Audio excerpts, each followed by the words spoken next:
Good morning, everyone. And as always, when we begin the show, I like to ask you, what is in your mug? What are you enjoying today as we sit down to start to talk about not to, but about Star Wars? Blah. I woke up late today, so I'm still waking up. So how are you guys doing? I woke up actually super early today. I was like 2 hours awake, 2 hours earlier than I needed to be. Thank you so much. I appreciate it. Yes, for me. The alarm didn't even go off. The alarm wasn't set to go off till half an hour before time for the stream or whatever. Uh-huh. But I woke up at like 9 o'clock this morning and like a normal human being. So you're going on the normal side today. Dang it! What is normal, anyways? I don't know. I've been up for 12 hours. Yeah, Stig. You were like ahead of us, what, 9 hours? Yeah, Or 8? got up at I think I got up at 6 this morning. Nice. So. In the morning? Yeah. Oh, that's cool. Yeah. I should Wow. I refuse to be awake that early if I don't have to be. It's the Jedi way. Let's see here. So everybody's coming in right now. We have Lady Tauriel, Matt Tauriel. G, Tauriel. Sorry. Tauriel. See, I got corrected. Now I could say a name right, darling. All right. Caffeinated Wolf. And we do have a super chat here from Stunning and Brave Megatron, Canadian $6.99. Thank you so much. And I'm pretty sure they are gone now, or he's gone. I wish I could stay, but I'm busy conquering worlds. So here's some money from birthday boy Megatron. Have a great stream, everyone. Thank you so much. And then Matt G, I know, woo! And then if I get any Doomacorns, Mary, you can go ahead and do your beautiful Doomacorn impression. Oh, what? I get a kick out of that. You don't know her Doomacorn impression? Do I want to know? Stinks like what? And then Lady Tauriel, thank you for becoming a member. I appreciate that. And that's something new I got like shortly after my second live stream, monetization live stream. They sent me a message, you are getting membership. So I was pretty excited about that. So let's see here. Iced coffee to get me going. Let's see. And I'm starting Project Sawdust. Oh, nice. We're going to talk about Project Stardust here pretty soon, along with some Star Wars news regarding Palpatine and regarding, what is it again? Star Wars reveals how long the Sith versus Night Sisters war has been. And this contradicts the lore or the movie lore in its entirety. So we'll go over that as well. Yeah, so if you start it, I will go like it and support. Might as well support all those inclusive, meaning not just because you're female, but all people of the What's family. a white chocolate creamer? Is that Michael Jackson? Oh my God. What? Oh my God. I have already had almost 2 cups of coffee and I'm not caffeinated enough for this. Oh, goodness gracious. All right. So Ignorant. Sorry. so we have Mary Mayham. Thank you so much. 149, the super sticker, and go ahead and do it. There we go. So that is the Doomacorn. Now you know. I can't just hand those out for free. I have to do them for the Doomacorns. So I figured I'd Yes. make a bit of it. And I am honored to have you here doing Doomacorn. That's so cute. Okay, so morning all, need some fun to escape the madness happening in the world. Yes. And we're going to share some of that madness here. So I'm sorry. All right. Hey, Miss Martin Muse. Hello. And your little rose. I love that. And Shadow War Child. Hello, all. Let's see here.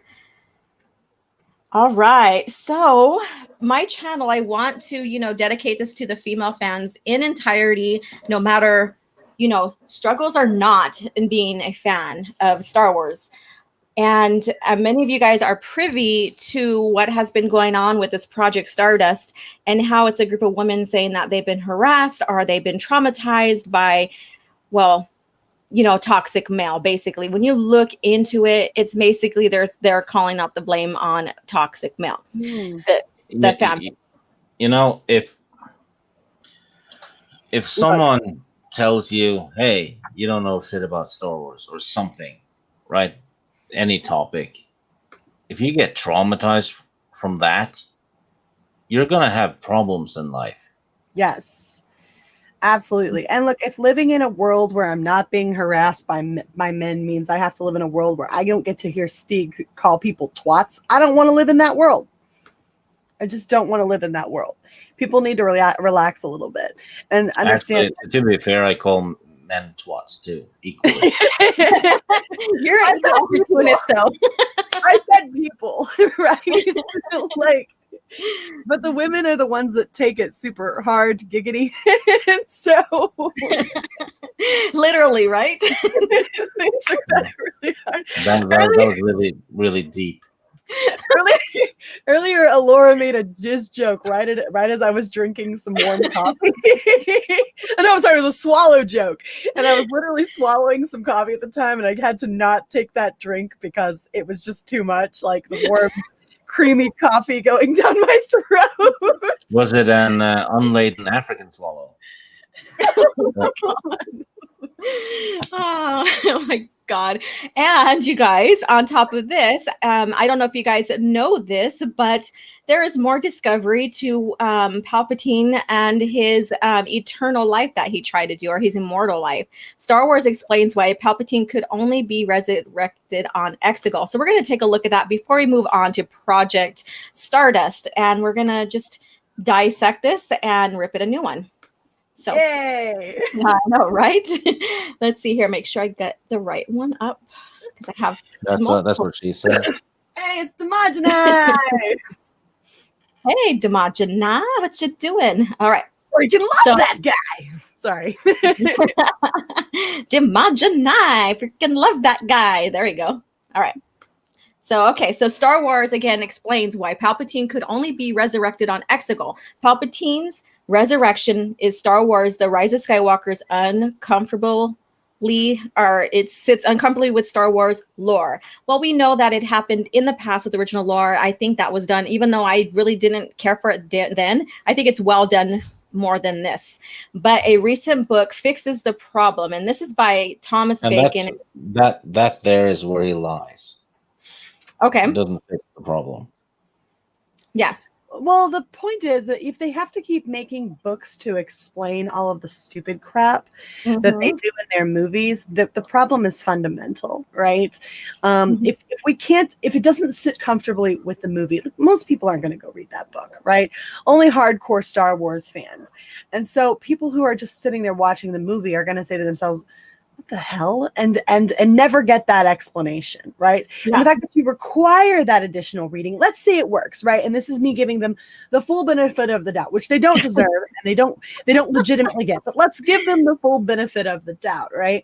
And say, okay, fine, it actually legitimately fixes the problem. It doesn't matter. If you require external material in order to make your movie freaking make sense to people, then you didn't do your job right. I should not have to spend $30, $40 extra to go purchase a book so that your movie that I've already spent $15, $20 to see makes sense to me. That's ridiculous. Absolutely. It's like movies getting downloadable content. Do what? It's DLC for movies. Exactly. But, if you think about it, if Palpatine survived, then the Force would still be imbalanced, which means Kenobi and Yoda and Luke would have sensed it. You would think. You would definitely think the job wasn't done. There's no reason for the movie to end there, right? No, and if Palpatine's alive in any way and the Force is not in balance, that means episode 1 to 6 is pointless. Absolutely pointless. Yeah. Because you didn't do your job. That means the upcoming Kenobi TV show is also pointless. Yeah. And we'll get into that some more too. So Star Wars has finally explained why Palpatine could only be resurrected on the Sith redoubt of Exegol. Star Wars The Rise of Skywalker left a whole host of unanswered questions, you think. And some of them were frankly bizarre, very, very bizarre. The film itself, for example, never actually explained how Emperor Palpatine came back in the first place. Lucasfilm left it to Ray Carson's novelization to confirm the Emperor transferred his spirit into a clone body. He used an ancient Sith technique known as the essence transfer, one he had learned from his own master, Darth Plagueis. Okay, so actually, just to chime in, Yeah. I saw a page from that book, and it said that Palpatine left his body, and the body was dead before it hit the ground in episode 6. Okay. So I asked Ray Carson on Twitter how this is possible, because Palpatine is clearly screaming the whole way down and shooting Right. lightning.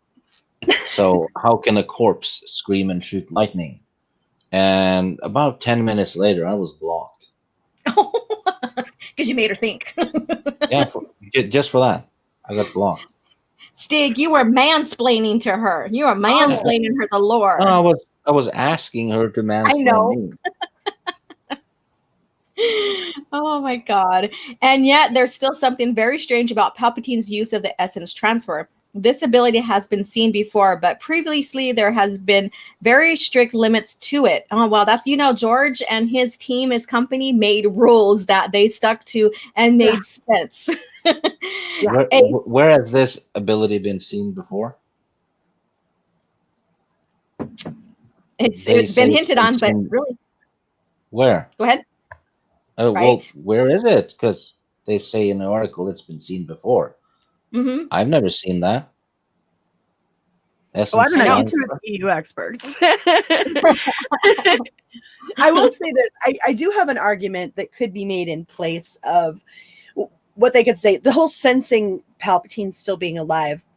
We've seen Force Nexuses used before to cloak Jedi, right? So we know that Yoda went to the dark side. He went over to Dagobah in order to cloak his extremely good aura. But so we've seen those instances before.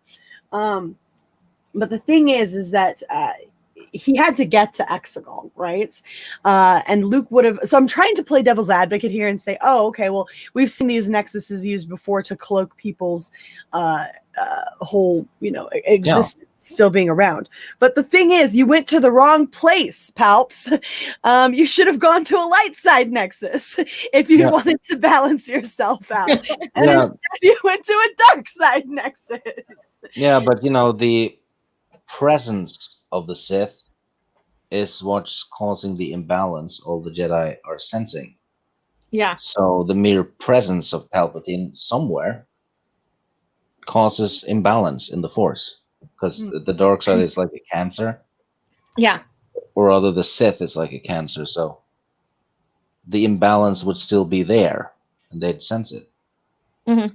Well, I'm trying to give them the benefit of the doubt and say, oh, well, we've used nexuses before to cloak people, but it's very specific about how that cloaking occurs, which is why literally Yoda had to go to Dagobah, because it was a dark nexus, right? Yeah. In order to cloak himself, in order for it to feel balanced, right? Mm-hmm. And Palps didn't do that. He went to Exegol like a fucking idiot.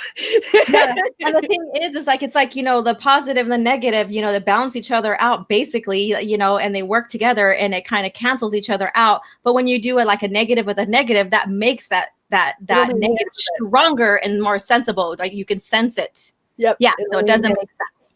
So I was trying to devil's advocate them because I could see the argument coming down the pipe later, right? Like, of course he didn't sense it. We've seen them use nexuses before to cloak themselves. Yeah, in the opposite direction, you moron. Exactly. They made it really clear why Yoda went to Dagobah in order to achieve that extra balance, because he was so firmly in the light, right? Mm-hmm. And so he had to go somewhere that balanced him out. If you send a dark side person over to a dark nexus, it only gets even stronger. So yeah, I'm just trying to head their arguments off there. You're so kind. I'm like, I'm not even going to try to explain this nonsense really, or whatever, but you're just so kind. All right. So the BS is real $2 super chat. Thank you so much. Howdy. So thank you for coming in, and let's go ahead and check out the rest of what they have to say. And yet there's still something very strange about Palpatine's use of the essence. This ability has been seen before, but previously there has been very strict limits to it. A Sith Lord has been able to survive death by binding their spirits to a nearby object. Yeah, we've seen that with Exar Kun. Oh yeah. So they're referring back to the original lore right here. Yeah, but that's like a force spirit, so it's almost like a ghost bound to an object. Yeah. Yeah, then that's what Sith do. They couldn't do force. They didn't have force ghost ability because they were not balanced. They were dark side. So they became spirits and ghosts possessed something or possessing a nearby person. In the Emperor's case, he and that's what the Emperor was trying to do, that, you know, also with the Dark Empire, was trying to possess baby Anakin. Actually, you know that deleted stuff from the Clone Wars? Where you're supposed to see Revan and the others? Dave Filoni said that darkside users could not become ghosts. They can't. They're not supposed to be able to, at least per that. So that's essence transfer is basically ghosting. Yeah, they're ghosting. Yeah. And so trying to make sense of this, I swear to God, it's like you either just shut off your mind and consume, or you go crazy trying to make sense of this. Well, they can bind themselves to holocrons, right? Or they can possess someone, as it were. But they're not supposed to be able to exist in a form that you can interact with or see independently, like Jedi can, right? So Jedi can sort of remain or maintain their individuality in the Force, right? So prior to becoming a Force ghost, we knew that they became one with the Force, but you can go through certain, and we don't know what all that actual process looks like, but we know that Jedi can remain independent and remain and still have some of their identity apart from the, you know, Force itself after they die, if they go through certain measures. But that's not something that the Sith are supposed to be able to tap into. They can really only do it if they utilize external objects or people, right? They don't get to maintain their identity independently. Exactly. Yeah, it's because people who are completely in the light side can become ghosts. It's because they're like Zen, so they keep themselves, they haven't lost themselves. Well, a Sith has lost themselves ages ago, right? Yeah. Okay, in the Emperor's case, he was completely different part of the galaxy to our. He was, you know, he was in completely different part of the galaxy to Exegol. So basically, they're saying he was at Endor and had to go all the way to the outer, to the unknown regions to go to Exegol. So there was a huge time span he had to do to transfer his essence over. And you have to have that object right there with you in order to perform those rituals. Exactly. So it's interesting that he actually found his way. The galaxy is a huge place. Yeah. That's one big GPS he has right there. Yeah. So there shouldn't really have been any way for his spirit to jump to a clone body so far away. Meanwhile, it also seems odd that Palpatine would have clones made on a planet rich in the dark side, because that has a deteriorating, I can't even read, effect on clones. Very interesting. Well, except if you fill yourself with all the Sith, because then it just heals you. You would think, because he did that. It's basically like if you drink a thimble of poison, it kills you. But if you drink 5 barrels, it's okay.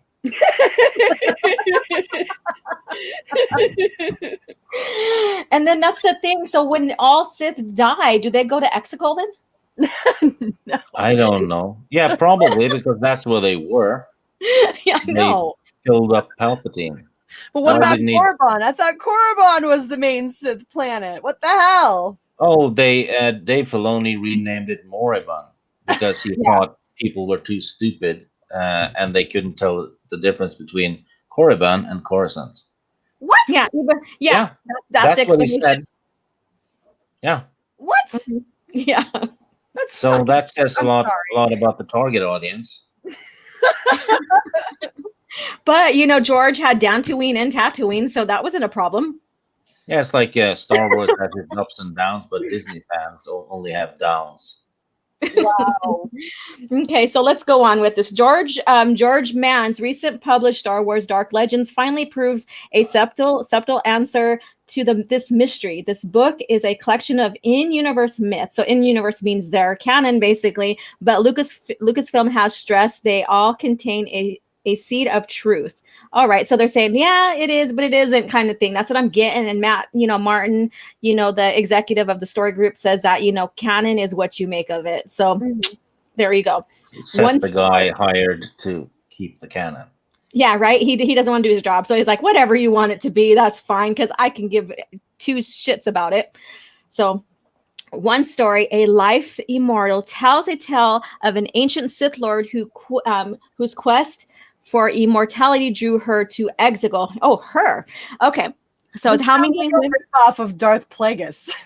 Exactly. And I wouldn't be surprised that they make Darth Plagueis a woman. Honestly. Or something like that, like trans or something, Okay, according to the story, Exegol is a unique vergence in the Force where the veil between life and death is thin. So this is what I was explaining to you guys earlier before we came on. That would explain why a Sith who sought immortality would inevitably find their way to Exegol, including Palpatine. Oh, wait, incoming story, guys. Plagueis went to Exegol because he's like the keystone. He's the cornerstone of it. That Plagueis was the one who sought immortality, right? He was the one who wanted to end the whole rule of two, blah, blah, blah, blah. He wanted to be immortal, right? That was literally why we got Anakin, was this sort of unnatural tampering with the Force to try to find a way to live forever. Did Plagueis get over to Exegol? Somewhere? Story incoming, guys. Now they have to explain this, so they're going to write another frickin' book.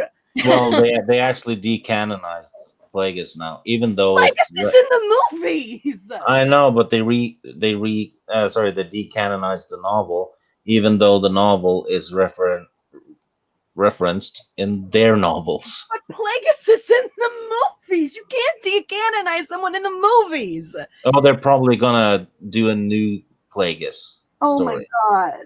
Yeah, they're gonna reinvent his story, like they did everybody else. I mean, I've gotten into many debates about Thrawn in the new canon. That's not the same Thrawn that we grew to know and love. Yes, he does, because the writer got to rewrite him again and still kind of keep some of his attributes and stuff. How he got there and what affected him to be who he is very different than what we got originally. So it's still not the same Thrawn. Yeah, that Thrawn we see in Rebels is a moron.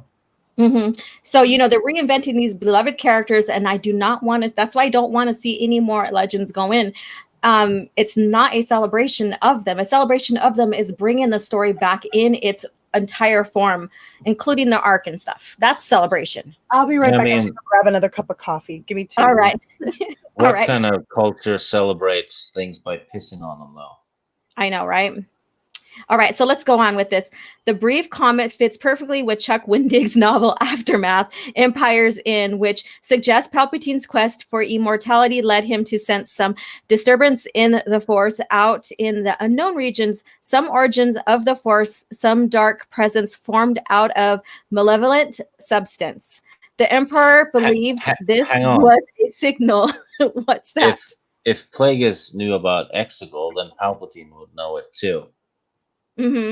So he would know exactly what it was. So it wouldn't be anything unknown. Yeah, I know. But the thing is if Plagueis taught Palpatine, then wouldn't you think when Plagueis was killed, he would have transferred himself there as well? So are they saying Plagueis is a dumb shit? I mean, why doesn't Plagueis have clones there? I know. There's so much. It's just, I don't know. It's mind numbing. Okay, or Dooku or Maul or all the Sith. Well, all the Sith basically was there in Rise of Skywalker inside Palpatine's clone with him. They were there anyway. Why not just give them a clone each? No, you would think because he had all of that dark side power from all those being possessed and having all the Sith in him. And, they say dark side is more powerful in a sense than the light side. So if that's the case, why did he get friggin' defeated by Rey? Why? He should have been able to beat her ass. Yeah, but he killed himself with his own lightning. He died from stop hitting yourself. I know, and I really love how you keep phrasing that. But yeah, I know, but it doesn't make sense. That's how brain dead Palpatine is in the sequel trilogy. All he has to do is stop using the lightning, force push her away, and then use the lightning again. You would think that would be some scenario. You would think also like the other Sith possessing him would be like, no, motherfucker, you need to stop and push him back beside the body. And then the other Sith take control of his body. Like, we're not going to go down like this, dumbass. You would think that there would be common sense even with these, multiple possessions. You know how they say people have multiple personalities? You would think that they would be pushing his personality, his essence aside so they can take control of the body because they don't want to be defeated. Yeah, I mean, if you're getting shocked by something, right, and it hurts, you don't turn up the electricity and hope it gets better. Yeah, you turn it off. But Palpatine didn't know that apparently. Yeah. All right, so let's go ahead and get through this articles here. Okay, so the Emperor believed this was a signal. One, he was attuned to by virtue of his power. He was presumably sensing Exegol. Well, you know what? If he could sense Exegol, why in like the prequel trilogy did not the Jedi did not sense that place as well? Wait a minute. If he sensed it in Aftermath, right? Mm-hmm. How could he have had clones ready for him at Exegol? That's what we're trying to figure out. Because he has to have his essence transferred right away.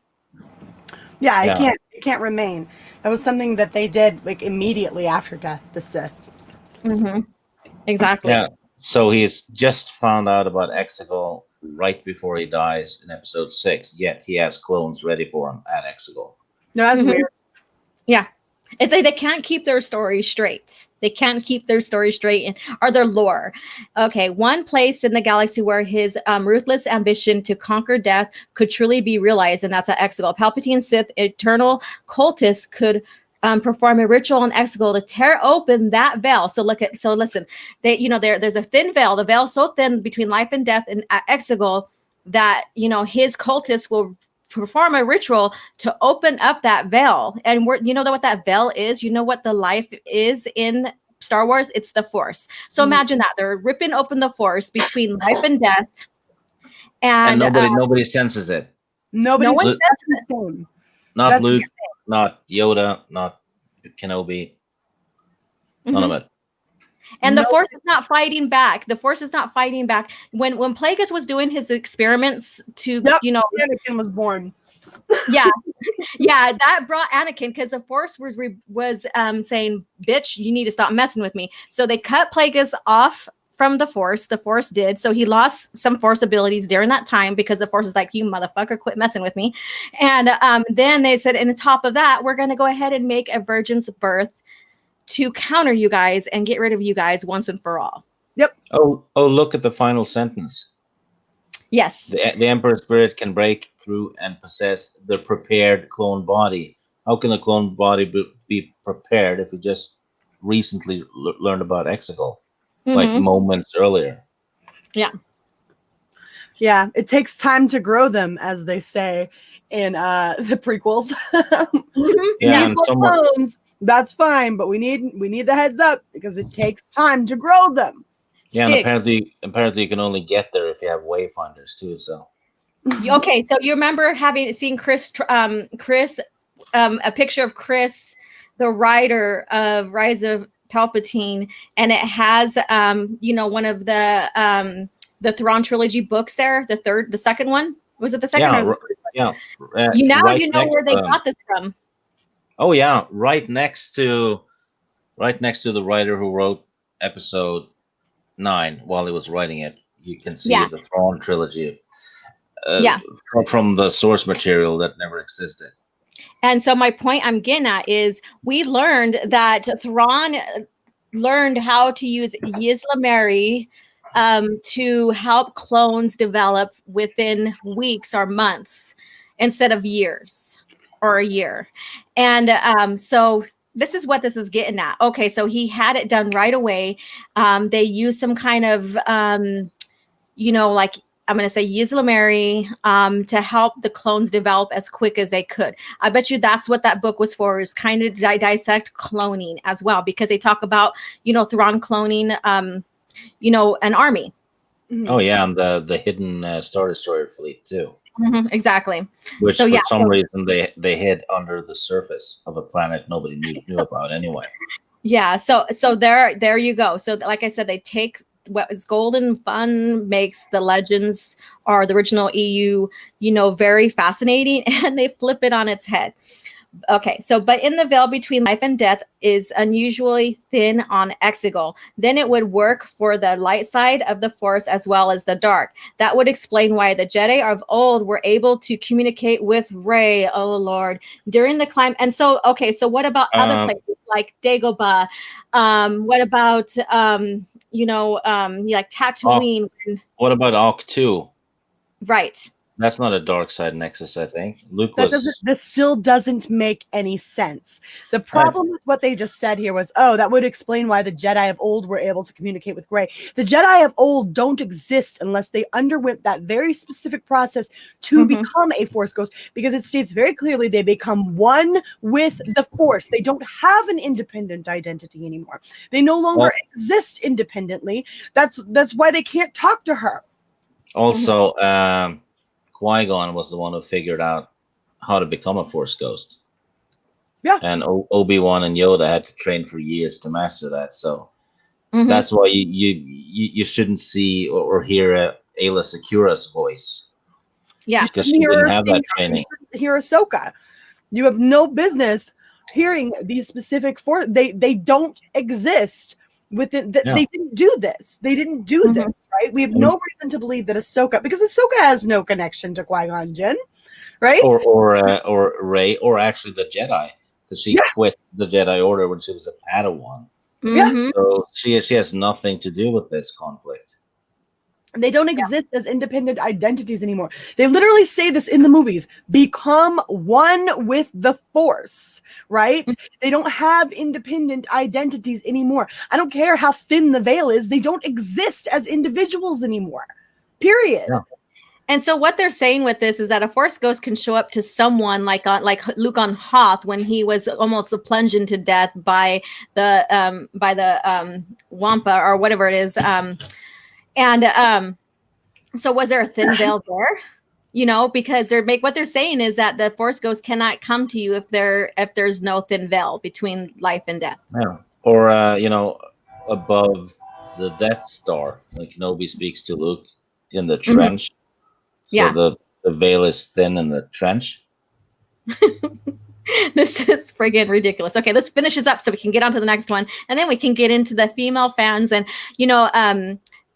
Mary, think about your favorite female characters, whether it's in the movies or not, and then I want you to talk about that as well, and Stig, you as well, because I want to celebrate not only like the female fans and what's going on right now, but also the female characters that we've grown to love, because many people think that the new Star Wars has opened up the door for female fans and female characters, but we know better than that.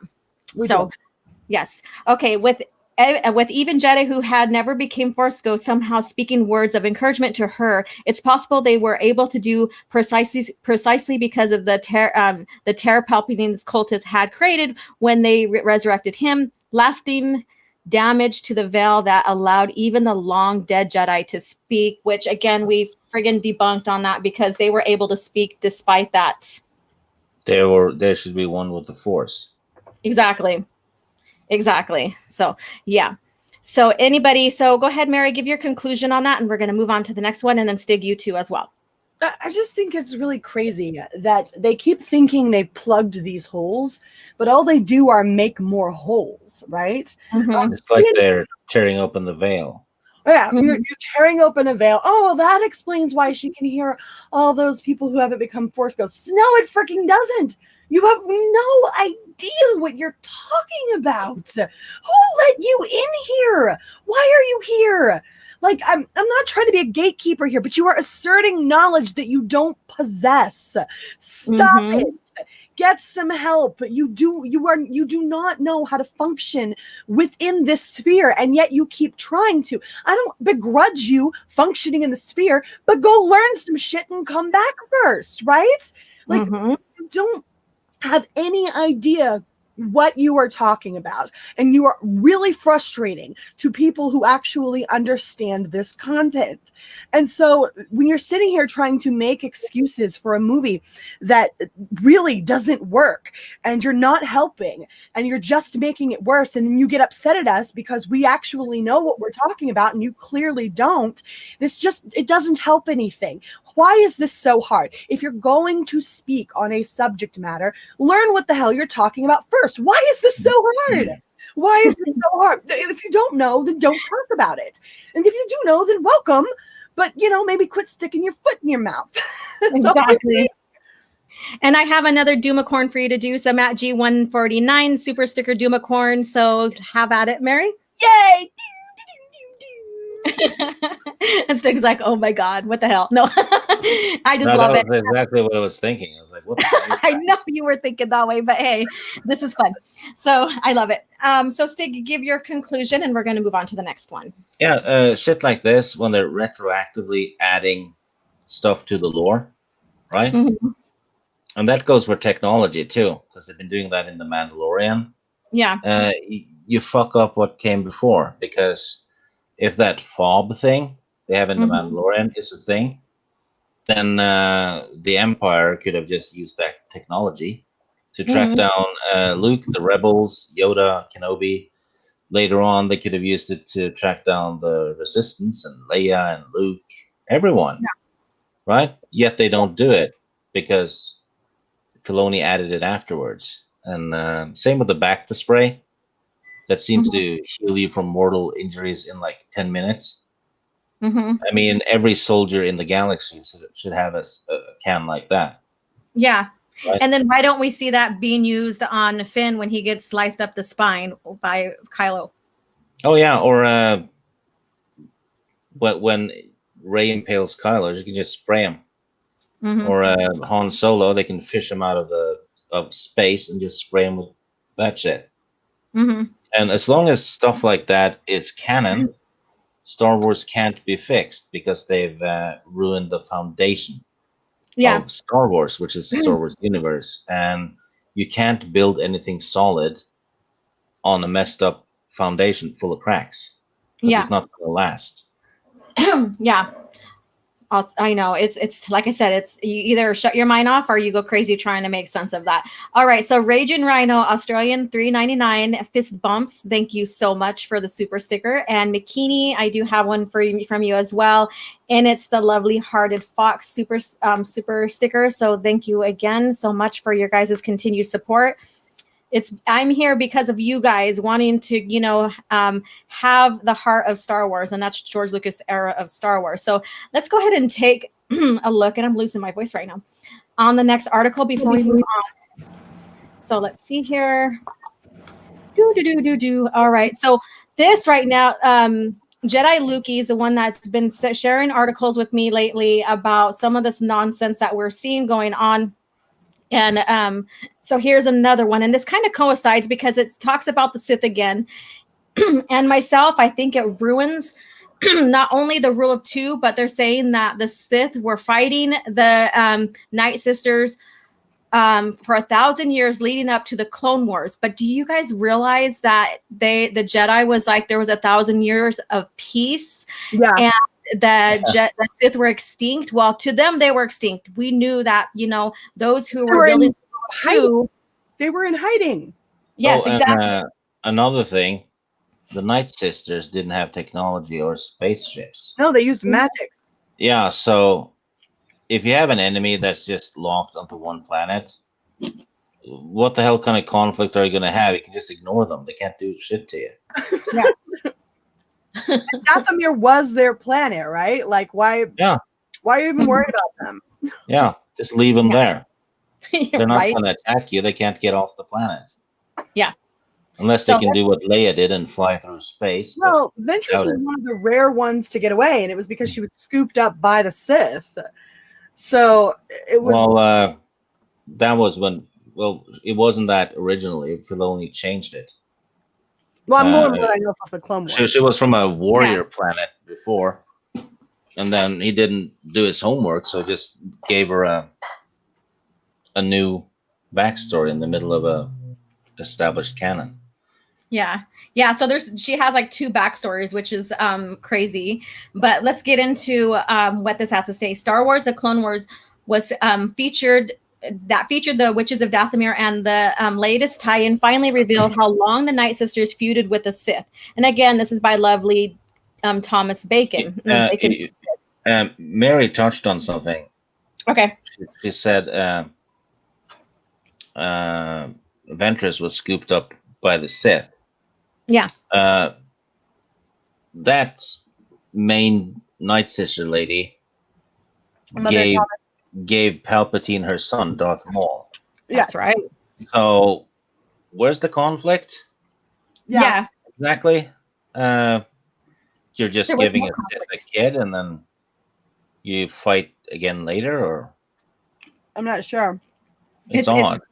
Yeah, it's very confusing. Yeah. And look at they use EU characters for this right here just to bring people in to read the article. So that's like to me that's a clickbaity thing. So Star Wars has revealed just how long the Sith were at war with the Night Sisters of Dathomir.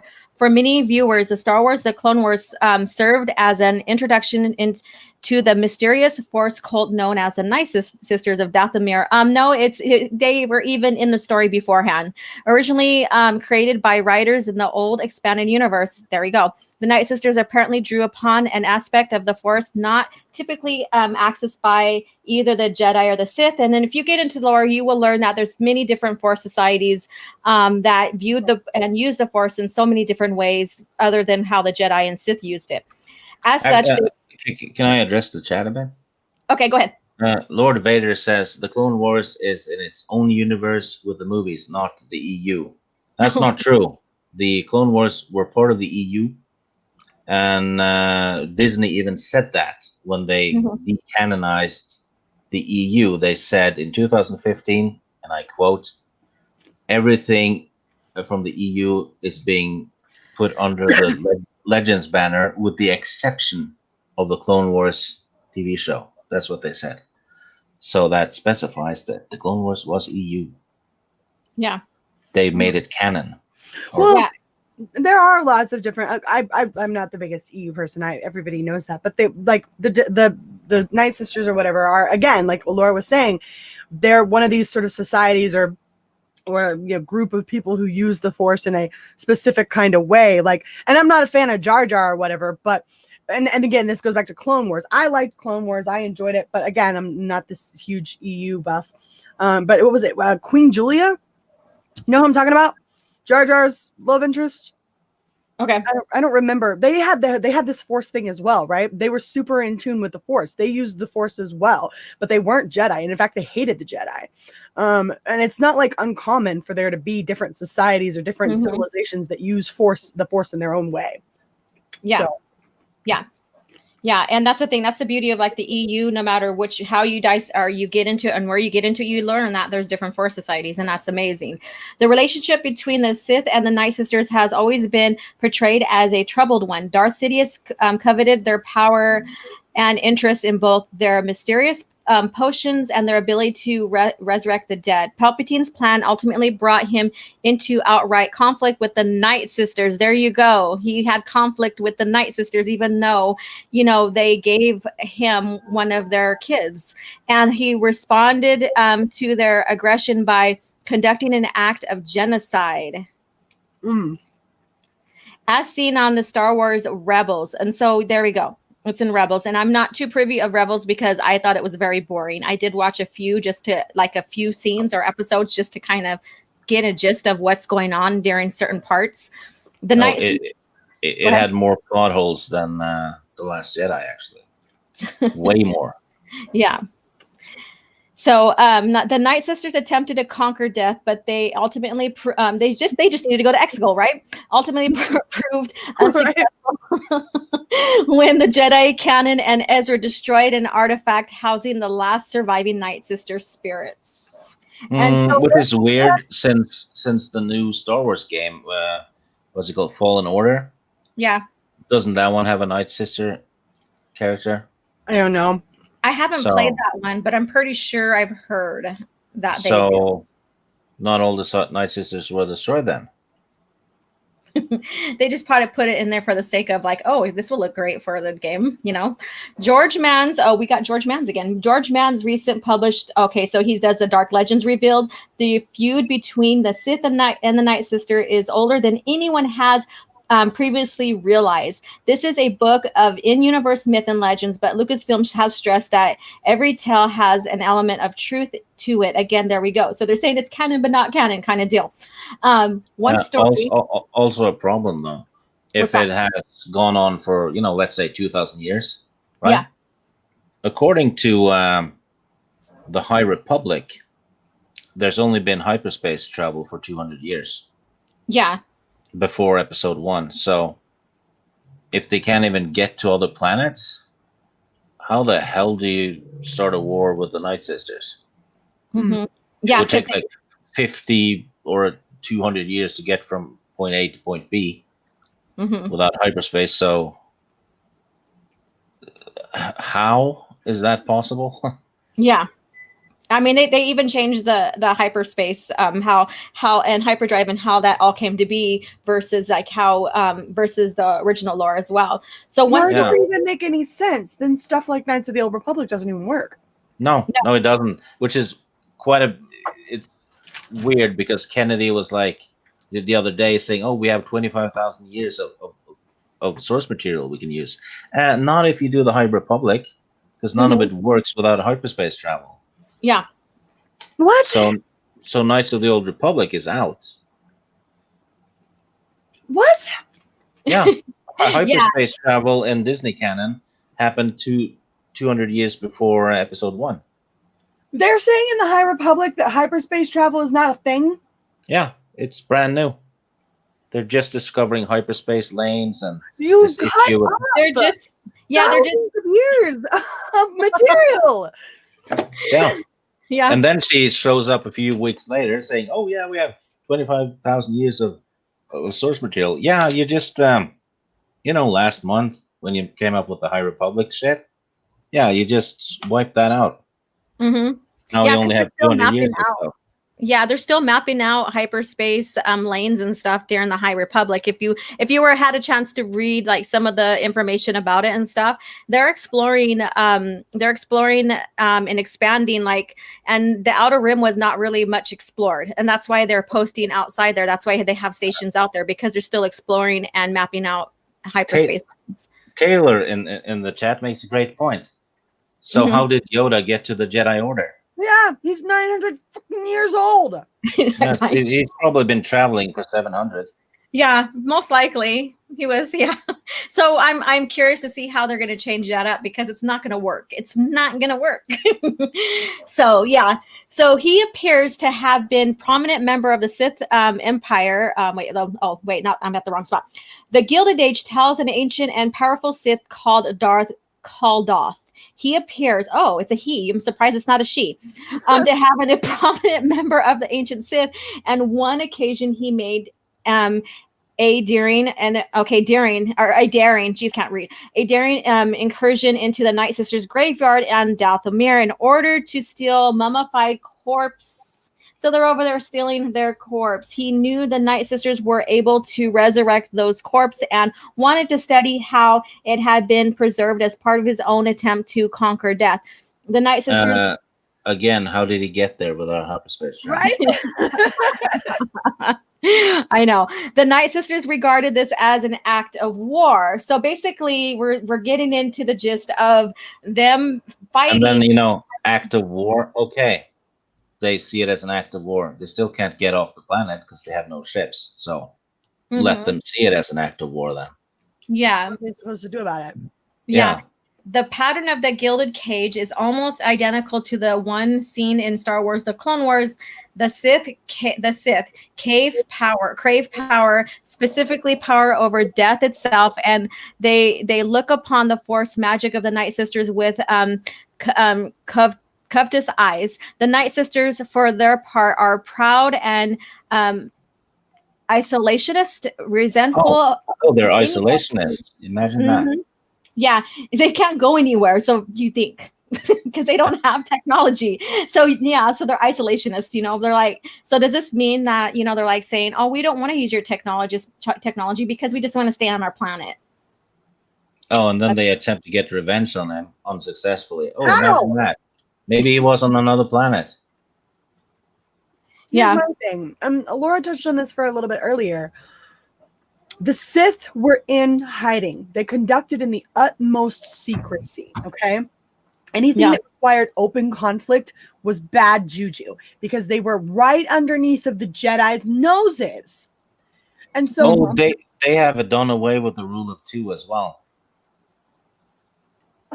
What? Yeah, they're reinventing it. Yeah, they said the rule of two only means that only 2 Sith rule over all of them. Yeah, that's what the rule of two, though. The rule of two is that only 2 exist. Yeah, right? I know, but they changed it. But it's in the movies. It's canon. You can't do that. Yeah, but they're retarded. Retarded people can do anything.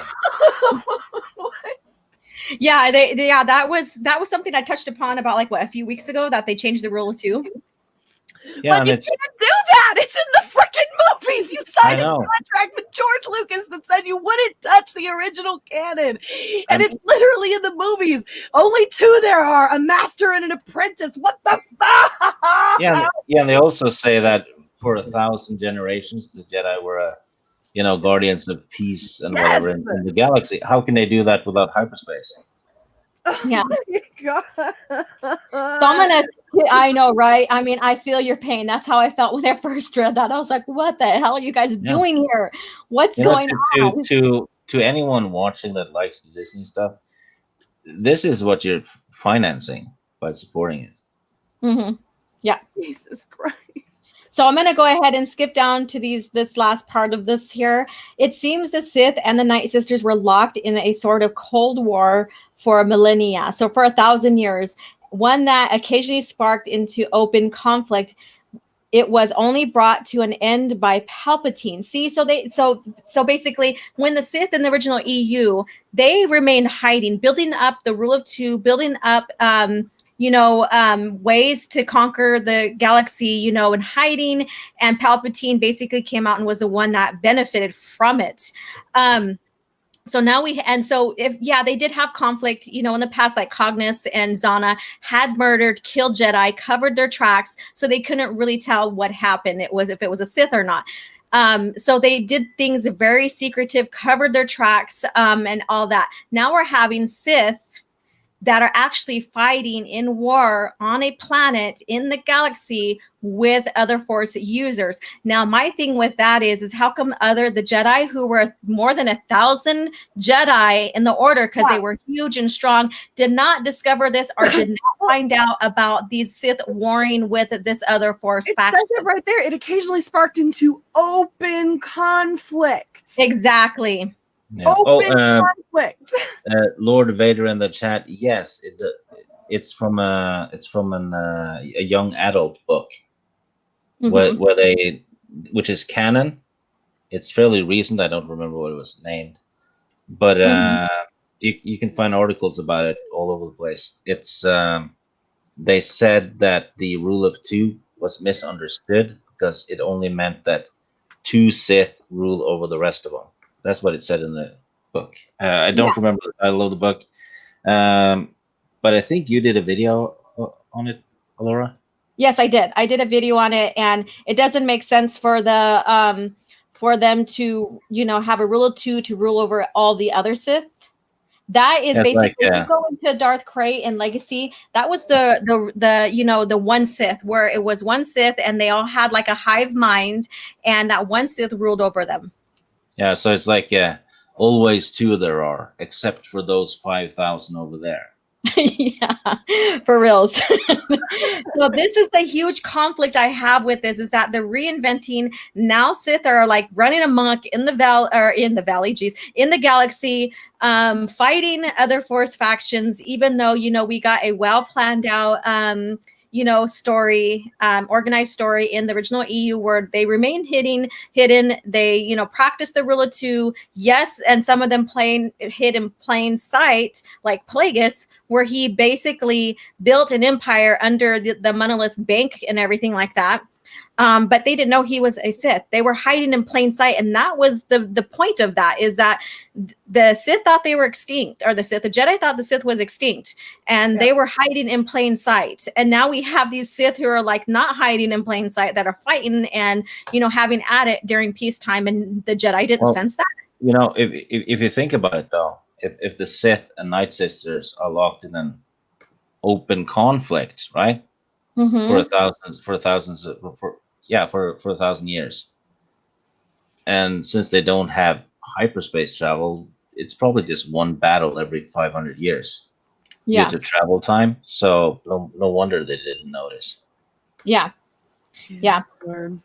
I know. So I'm going to get to these super chats here as well. So we have McKinney90, who sent a little fox character with hearts. Thank you so much for the super sticker, the $2 super sticker. And we also have What's on the fox here. Say? Oh, you have one for that too. That's friggin' cute. That's a Norwegian song. Is it? Yes. What? Yeah. Elvis. I've seen them. They have a song they made for the island I used to live on, about a tourist sign that got put up. They made a song about that too. Oh, wow. Yeah. Well, we learned something new here today. Thank you so much, Steve. Small world, very small world. Yeah, very small world. Just don't come to America right now. We're batshit crazy over here. No, I'm not going there. Oh, goodness gracious. All right. So Matt G with the $5 super chat. This article says Star Wars explains who is Star Wars. Nobody knows who is in charge at Lucasfilm now. Also, Mary needs a wrench. Oh my gosh. Like, seriously, I need to go on and give her a wrench. So I haven't been paying attention to the chat. Stig, do you have a wrench? I don't know. I can't see it. I probably do. I have a wrench on every channel. You're like, I just automatically join channels and they give me a wrench because I have it that way. Yeah, I collect wrenches and I forget I have them. So I'm the most useless mod ever. The most useless mod. Oh, bless your heart, darling. Bless your heart. Not useless to me. I know. And I seen that Mary sent a super sticker as well. I'm trying to pull it up right now. So I just sent the one super sticker. That was ages ago. Okay, no good. vertical horizons. I would not rather go to Sweden than America. All right, let's see here. I usually try to pull up a lot of people's super chats and have a convo too. I know there is all subjective, but I mean, how could anyone actually think this stuff is good? How could anyone think the Disney canon is good? Tyler G. I think lobotomy helps. This stuff made sense before, right? Like it made sense and it worked well, and people were cognizant of the rules that were in place, right? And you don't even look. I've never claimed to be super knowledgeable about the EU, but I sure as hell understand the main movies and the Clone Wars and some things in the EU, and I feel like I have a good grip, or at least I had a good grip on how everything worked. The EU is actually irrelevant because it's the movies they're contradicting. Mm-hmm. Yeah, that's all you have to do is watch the movies and pay attention. That's it, and you'll see the plot holes. That's all it takes. We relied on the Sith for the prequels to even happen, right? You have to have the Sith veiled, right? And there were multiple ways that Palpatine went about that. He cloaked himself while he was near them. He puts on this sort of mask of insignificance, right? He's when doing the direct interaction, but he also deeply relied on the fact that he didn't do anything that drew attention to himself, right? At least not in any way that would make them take note of the fact that there were force powers being out there being used in such a way as to draw you like, oh, the dark side, which is literally what you have to do as a Sith. You have to engage in using dark side force powers to go into war, open conflict, right? He was super secretive, and they cloaked themselves by being insignificant. I can't think of a better way to get yourself noticed than to get into a freaking war. Right? With the dark side, which is, you know, this is insane. Nobody senses a disturbance in the Force, no? They need to read Plagueis. Palpatine and Plagueis had to hide their they had to hide their powers, and like they had to be super careful when they were around them as well, right? Like they had to constantly be using their power. What do you Sith cult syphilis, or what do you call Sith cult syphilis? The kicker here is that like they had to be insignificant. They had to wear that mask of insignificance, right? Yeah. When they were around the Jedi. And it was a constant effort on their part, specifically on Palpatine's part, because he worked in the Capitol and he was, trying to work on unfolding his master plan, which he did masterfully. The prequels do not happen. The original trilogy does not happen without that cloak of insignificance, without them masking themselves and the Jedi just not being aware of their presence. And at this point in the timeline, Jedi are spread all throughout the galaxy, right? Like they are they're literal peacekeepers, and you're at war. Right. What are you doing? And so I'm going to get into, like, I'm doing a series on, because I'm still going to do my book review lore videos I normally do, but I took a pause and I'm giving Jedi lore. And so I'm going into like the factions within the Jedi Order. I gave information lore about the Jedi Guardians, who are basically trained for conflict. Then Jedi Counselors train as ambassadors and stuff, and use words to maintain peace and stuff. And for them, fighting is the last deal of what's going on, and so people will only fight. So Counselors, and so when you have all of that, and you have all these factions of Jedi, and we have a planet that's warring or conflict, they send out their Counselors to help find solutions. So, and that doesn't matter if they are a part of the Republic or not. They go and maintain the peace. So if Dathomir is warring with Sith and it turns into a huge conflict, then you're going to see that the Jedi are going to be sent out on a mission to resolve it. Oh, you want to hear something fun? What's that? Dathomir is right next to Mandalorian space. Yeah. So they didn't notice either. It's also right near Taris from the game, which is a civilized planet. Taris shouldn't exist anymore. It got blown up. No, they didn't blow up the planet. They bombed the cities. Oh, okay. Yeah, but still, it's civilized area. Okay. Yeah. Well, I guess they would have time to rebuild it. Nobody reacts to a full-blown war for 1,000 years, right in the next system. Yeah. And it's also very close to Yavin. Wow. Yeah. So you think that if there's any conflict going on, that these other hubs of ports of civilized planets or whatever would get privy, and then the Jedi Order and then they would send out their counselors to go over there and help come up with solutions and resolve the conflict. You think? No, that's literally their freaking job. Exactly. Also, right next to one of the hyperspace lanes. So it's not seeing that conflict for 1,000 years, that's I'm just well. Yep. Get up, Jedi. So you got a 1,000-year Cold War and you've done nothing. You didn't maintain the peace. You didn't. The Jedi were there fighting. You didn't do nothing, and you called it peacetime. That's Disney Star Wars for you. Yeah. They actually said that it had been peace for 1,000 years. Yeah, 1,000 generations, right? Yeah, that's more than 1,000 years. Millennia. So, where does this war come from?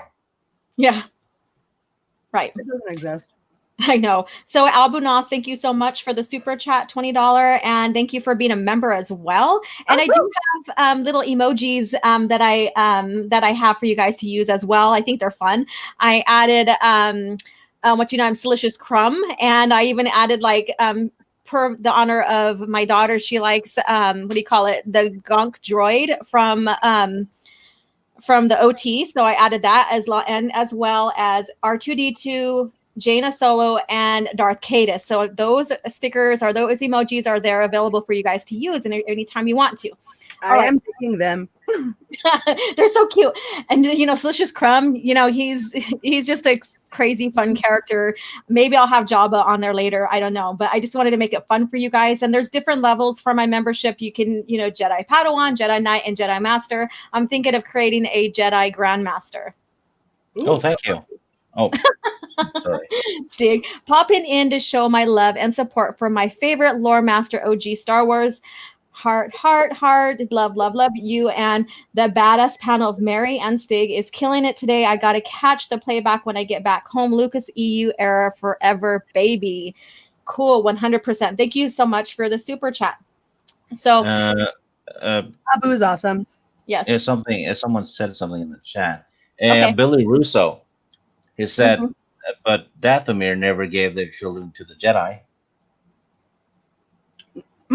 So why the hell would they give one to the Sith? I think that's the part of the point is that they didn't until then. But that is the weird part that they gave him Darth Maul. Yeah. Well, he was the most useless one of them all, according to the new canon. So, I mean, an unarmed 14-year-old girl beat him up.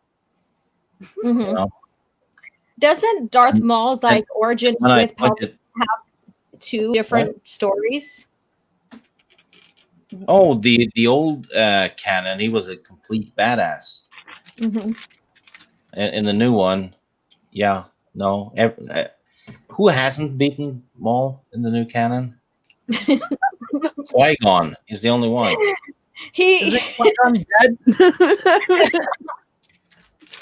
Oh my god, they should have kept him all dead if he was just going to keep on being defeated. I mean, what's the purpose? He's just going around giving Jedi confidence, people confidence in their skills for letting them beat him or whatever. I don't know. I'm just I mean, he blinded, what was his name? Kanan? Yeah. He blinded him, and a minute after Kanan got blinded, Kanan beat him up. Oh my god. So again, like I said, we can either just shut our minds off for this and enjoy, or we can try to wrap our head around the stories and try to make sense of it and go crazy. And so you pick your poison. You can't do that, Alora. I can already feel my brain starting to fog. Your eyes are glazing over. Yeah. You need to be careful, because that's how you become a Disney customer. This is what they're doing. It's their plan all along. Yeah. All right, so we're going to switch gears here, and I want all the lady fans that are in the chat, give your hearts out for being a wonderful part of the fandom, and all the men too as well. Give us a fist bump. We are here because you guys support us female fans, that not only that I wouldn't say you created space, but you welcomed us entirely. And so I want to not only celebrate the female fans, but also the male who, basically, said, hey, cool, we have geek women coming in. We love talking Star Wars with you. So go ahead and, men fist bump women hearts, and we're going to switch into Project Stardust and what that is. And again, I am so proud of everybody here as Star Wars fan. Star Wars fan doesn't mean level. You know, I really got into it, but that doesn't make anyone else who just like the movies and the, you know, animation. That doesn't mean I'm superior and they're inferior or vice versa. It just means that we came in because of the movies, and we fell in love with the story, fell in love with Luke Skywalker's arc, or maybe Han's, or maybe Leia's, or whatever. And we all here for a common cause. And we love, love, love talking Star Wars with you guys. Now, this group, on the other hand, you know, is saying the opposite, that men, the pretext to this is that men are the one that pushed them aside, that harassed them, said they couldn't be, that they need to get permission. I don't necessarily agree. And I think when, you know, like, in a lot of their accounts are basically on elementary, you know, childhood accounts where kids can be bullies. And if they know something you like, they're going to bully you over it, whether they agree or not. They're going to just be assholes. Kids are assholes. I've never seen any female Star Wars fan get bullied out of anything. I mean, and you can back this up, Mary, because we played Star Wars D&D last year, and 3 out of 5 players were women. Yep. Truth. Yeah. And we had a blast. And the bullying went both ways. It did. In fact, I would say a lot of that bullying went towards Godstig put up with so much shit. they bullied Stig, okay? No, I'm joking. I was the DM, so you know. That's what you do when you DM. You put up with a bunch of shit, a bunch of crybabies. We're all like, "Oh, I want to meet Obi-Wan Kenobi." Yeah. And he's like, "No, bitches, I'm Obi-Wan Kenobi." Then you're like, he lets you meet Obi-Wan Kenobi, but he won't confirm that it was Obi-Wan Kenobi, so you just bitch about it for 3 weeks. Just tell me it was Obi-Wan. Well, it's 3 weeks and 6 months now. He's like, has it marked down. I keep he does a ray and like scratches the little pinpoints of what day it is and stuff. All I did was have her see a Force vision of some fellow who said, "Hello there." I was Obi-Wan. Damn it. It was a desert planet. And this is the lovely stuff that's been going on. And I was beginning to come into the role play game, and then it stopped, and so I was kind of sad. But oh god, just, you know, it looked like it was so much fun. We can do another one later. Yeah, yes, that would be fun. I want to do another one. I have this sheet already. Yes. All right. So here I was searching for this, and I finally found it. And this is basically their mission statement. And I have left comments. My comments were not necessarily saying, "I hate you for creating this group." My comments to them were basically, or tweets to them is like, okay, so what is this really about? Why are you holding on to energy of these past accusations that maybe happened during your elementary time, giving person power over you that's not even in your life no more? And if it was really that traumatic, like you were really traumatized, and trauma basically is like huge events, like, you know, a car wreck or a rape or whatever. So it's a life, you know, changing negative event that is very, very dramatic to a person. So someone saying that you are not a fan because maybe you don't know so-and-so in the lore, or don't know much of the lore, is not a trauma, like a trauma. No, look, kids get bullied all the time for various reasons, right? Mm-hmm. So we're not talking about something that's consistent here. One of the things I saw some chicks say was like, this one time in 5th grade. Okay, so we're establishing these were like 11-year-olds, right? So this one time in 5th grade, some kid was like, "No, you didn't go see a Star Wars movie because you're a girl. Let me get this straight." Someone made a joke about the fact that you couldn't go see you hadn't gone to see a Star Wars movie because you were a girl one time, and it was like an 11-year-old, and that stuck with you for forever. Hold your tits. It was an 11-year-old. You know what else 11-year-olds do? They tell you you have cooties. You know what else 11-year-olds do? They throw poop at each other. Stig knows all about that. Hey, I didn't throw it at people. I threw it through the living room window. Okay, I'm getting something that I never knew about. Stig. Oh, it was probably in 91. We decided to ring a doorbell. It was during the Christmas period, and a friend of mine, for some reason, had to poop in the snow. So we figured, okay, we have poop. So we made a snowball around the poop. So it had a round core. Someone rang the doorbell. I had to throw the ball because I was the only one who had gloves. And they opened the balcony door instead of the front door. And I didn't know what to do, so I threw the snowball anyway. It went past the guy's head and hit the wall of the living room on a painting, and it's just splooshed all over the. Yeah, they got upset, and they had dogs, so we had to run for like an hour, I think. Oh my god! And the fun thing is they had just moved into that house like a week earlier, so welcome to the neighborhood, right? Oh my god! You guys are heathens. Yeah, and 2 or 3 months later they had moved. So yeah, that's dramatic. Okay. Yeah, so don't fuck with me, people.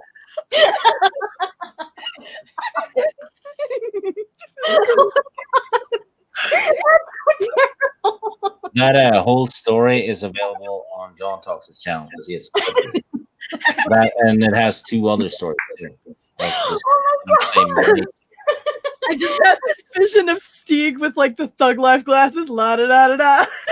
We need a meme like that with that. He's like, when I was over in that area last time, I took a picture and documented the story, and I showed Mary, and she could see the balcony door and everything. Well, this is the kind of shit kids do, right? You got hung up on an 11-year-old boy's stupid comment. He probably had a freaking Hershey squirt streak in his pants. Okay, this was a kid. Okay, his mom had to use the shout on his underwear, because he kept having, issues. Like this was a kid, right? He probably eats dirt, or sniffs glue, or eats glue, or any number of other things that stupid little boys do. Boys are so gross. In my defense, if someone challenges you to toss a poop ball, if you don't do it, you're chicken. So, I did it like a man. He's like, I'm manning up today. Oh yeah, I got street cred for that one for a year. Holy heck! All right, the more you know. Small target too. It's like that hatch on the Death Star. You launched the torpedo, right? Yeah. Okay, let me catch these super chats and then we'll go over this third mission statement we have here. All right, so Billy Russo is that pounds or it should be euros, yeah. Yeah, euros. Euros and pounds, I kind of get confused on that, but euros. Okay. I stayed in Italy for 3 weeks, and I should know that already. Thanks for reading my input. Was mentioned in the episode 3 book. Yeah, probably about Maul, I think he's talking about maybe.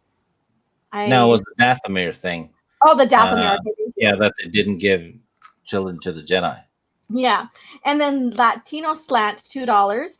Poop Talk with Stig. Welcome to Coffee Chat.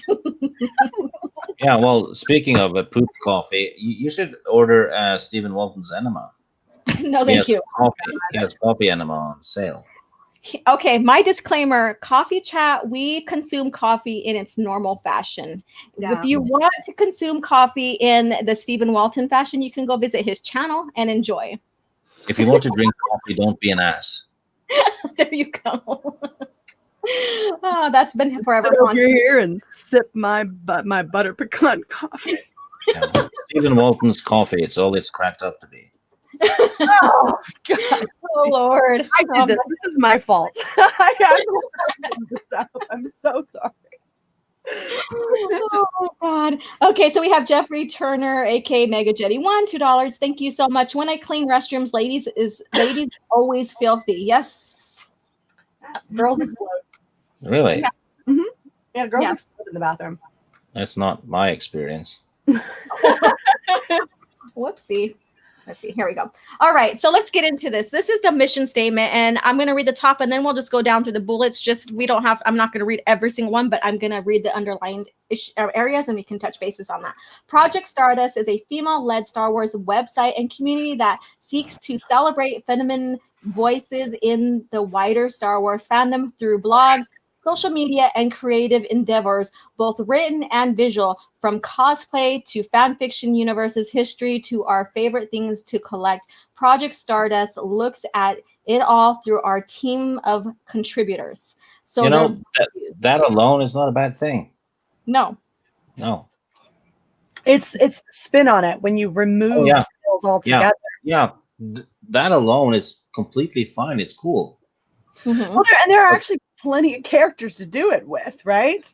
And plenty of writers and plenty of female fans and all that jazz, right? Yeah. It's not that the notion in and of itself that we could convene together is absurd. It's the exclusion. It's at the exclusion and the demeaning of men that is the problem. To treat men as though they have been demeaning towards us, as though we have to do this in response to mistreatment. Yeah, and if you want to be inclusive, and then the first thing you do is exclude 50% of the planet, you're kind of failing, aren't you? Yeah. Well, look, I'm not even opposed to the whole grouping up of girls getting together for time, right? Which we do. We do on a constant basis. I can name offhand right now like 4 or 5 different specific female streams. We have Toxic Femininity, we have Babe Dominus, we have the G&G Girls Chat, we have the Matriarchy, right? Like these are all sort of female-centric groups where we tend to convene, but we don't do it at the expense of men. We don't do it in response to seeing men as though they have done something to harm us, and therefore our response to being excluded, right? Yeah. We don't have a problem with men getting together in the same way, He-Man, Woman Hater Club, blah, blah, blah, right? Like, we don't have a problem with even men doing that same thing. But it's not as a result of somehow feeling as though the other side is bad, okay? It's because sometimes you just want to convene with people who understand you a little better and understand where you're coming from a little better, right? So I agree with Stig. This isn't in and of itself the notion that you might have people of a specific gender convene together, right? That's not the problem. The problem is pointing the finger and saying, we're doing this because you hurt us, right? That's where this problem comes in. Yeah. And and if you don't have female only groups like that, you're never going to get any knitting done. So our sandwich is done. Made you a sandwich. What do you want? And the thing is that the majority of our supporters in these women live streams that are throughout the week, and that even includes Queen's Council as well, the majority of the supporters are men. Absolutely. And and the inclusivity thing, I mean, the first thing they did before they even opened the Project Stardust was to block Phelan, who is female, for basically saying she's never been excluded by men or whatever it was she said. Yeah. So she's not included. Yeah, because she doesn't fit their narrative. That's the thing. They open it up with a victimhood way of getting people involved. So when women like me and Mary and even her go in and say, you know what, I never really experienced that. Then they want to silence us. Well, you don't take away our experiences. We did. I'm not denying you did. I'm saying I never. Yeah. And I do have a fundamental issue with taking and I don't believe that men have the monopoly on being assholes. And in fact, I've had quite the opposite experience when it comes to my fandom. It was never men that made me feel as though I were different or odd or unwanted because of it. It was always chicks. It was always females that made me feel like a weirdo for loving Star Wars, for being a geek, right? I've always called you a weirdo for completely different things. Exactly. And probably earned. Oh my God. To lay the blame of feeling ostracized squarely on the shoulders of men. In 5th grade. In 5th grade, right? Yeah. So they weren't even men yet. Yeah, and they're like in their 30s and they still haven't gotten over some kid saying that, they're stupid for not watching Star Wars or whatever it was. I'll be right back. Give me 2 seconds here. Sorry. Okay. And then, and so that was the thing that I had a problem with, is that, the blame started being pointed towards just one gender. So one gender is blaming the other why they can't enjoy Star Wars.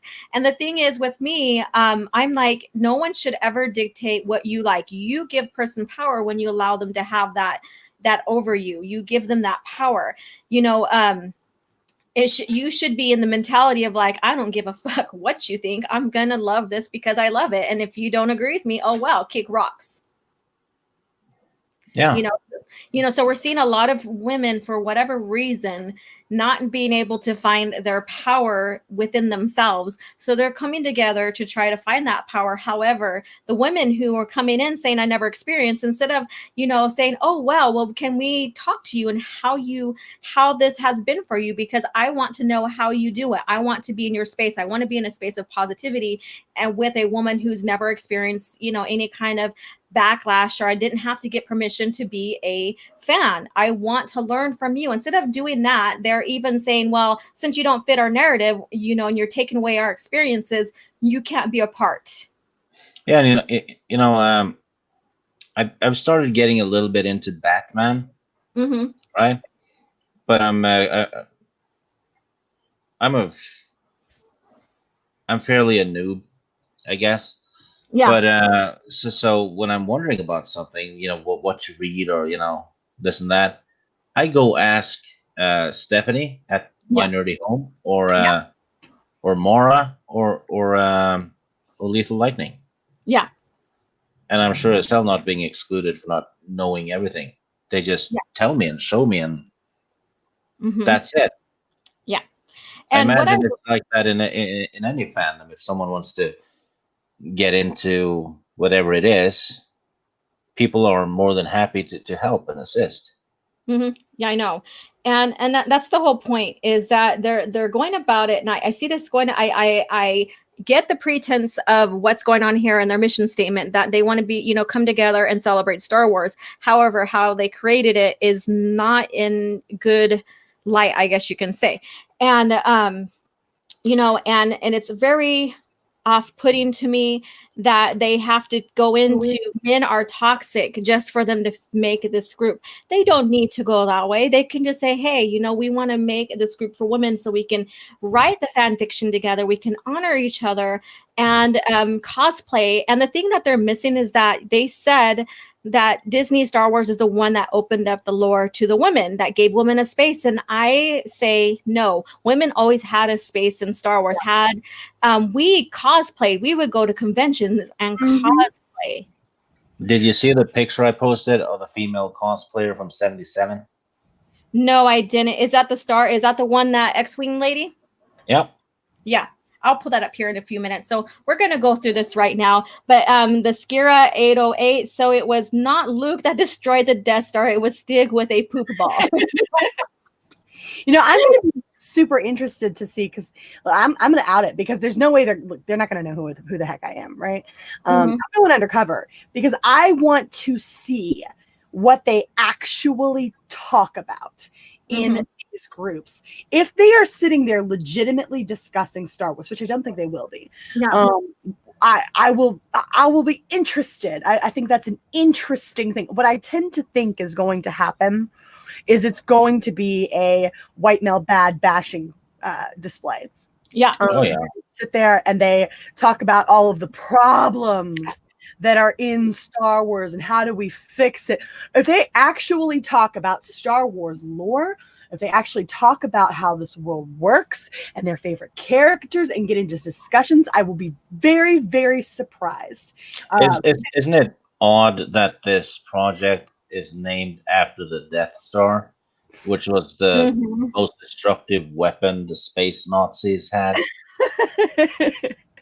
Yeah. It's like Nazi right there.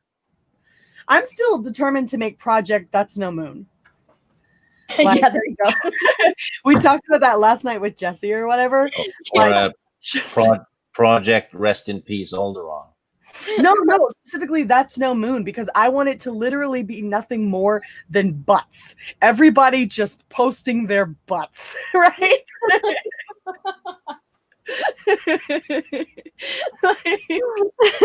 Stick got silent. He's like, "Oh Lord, whose butt are we gonna look at today?" Oh my god! Oh my god! All right. So right here. So number one, inclusivity and diversity. So basically, they want LBGT and Black Lives Matters is in there. Trans women, are women. Love is love kind of thing here. They want all of that. So why are they calling them trans women then, if they're just women? I don't know. That shouldn't even be mentioned then. Women are women. Yeah, and Black Lives Matter. That's like, how old is that movement? I don't know what that has to do with Star Wars. 6 months. Yeah. What does any of this have to do with Star Wars, right? Yeah, how the hell has someone managed to exclude Black Lives Matter from Star Wars already? Yeah. Oh my God! Hey, guess what, Alora? We're not allowed to like Lorena, I guess. They explained to Lorena what systematic racism is. Lorena's black.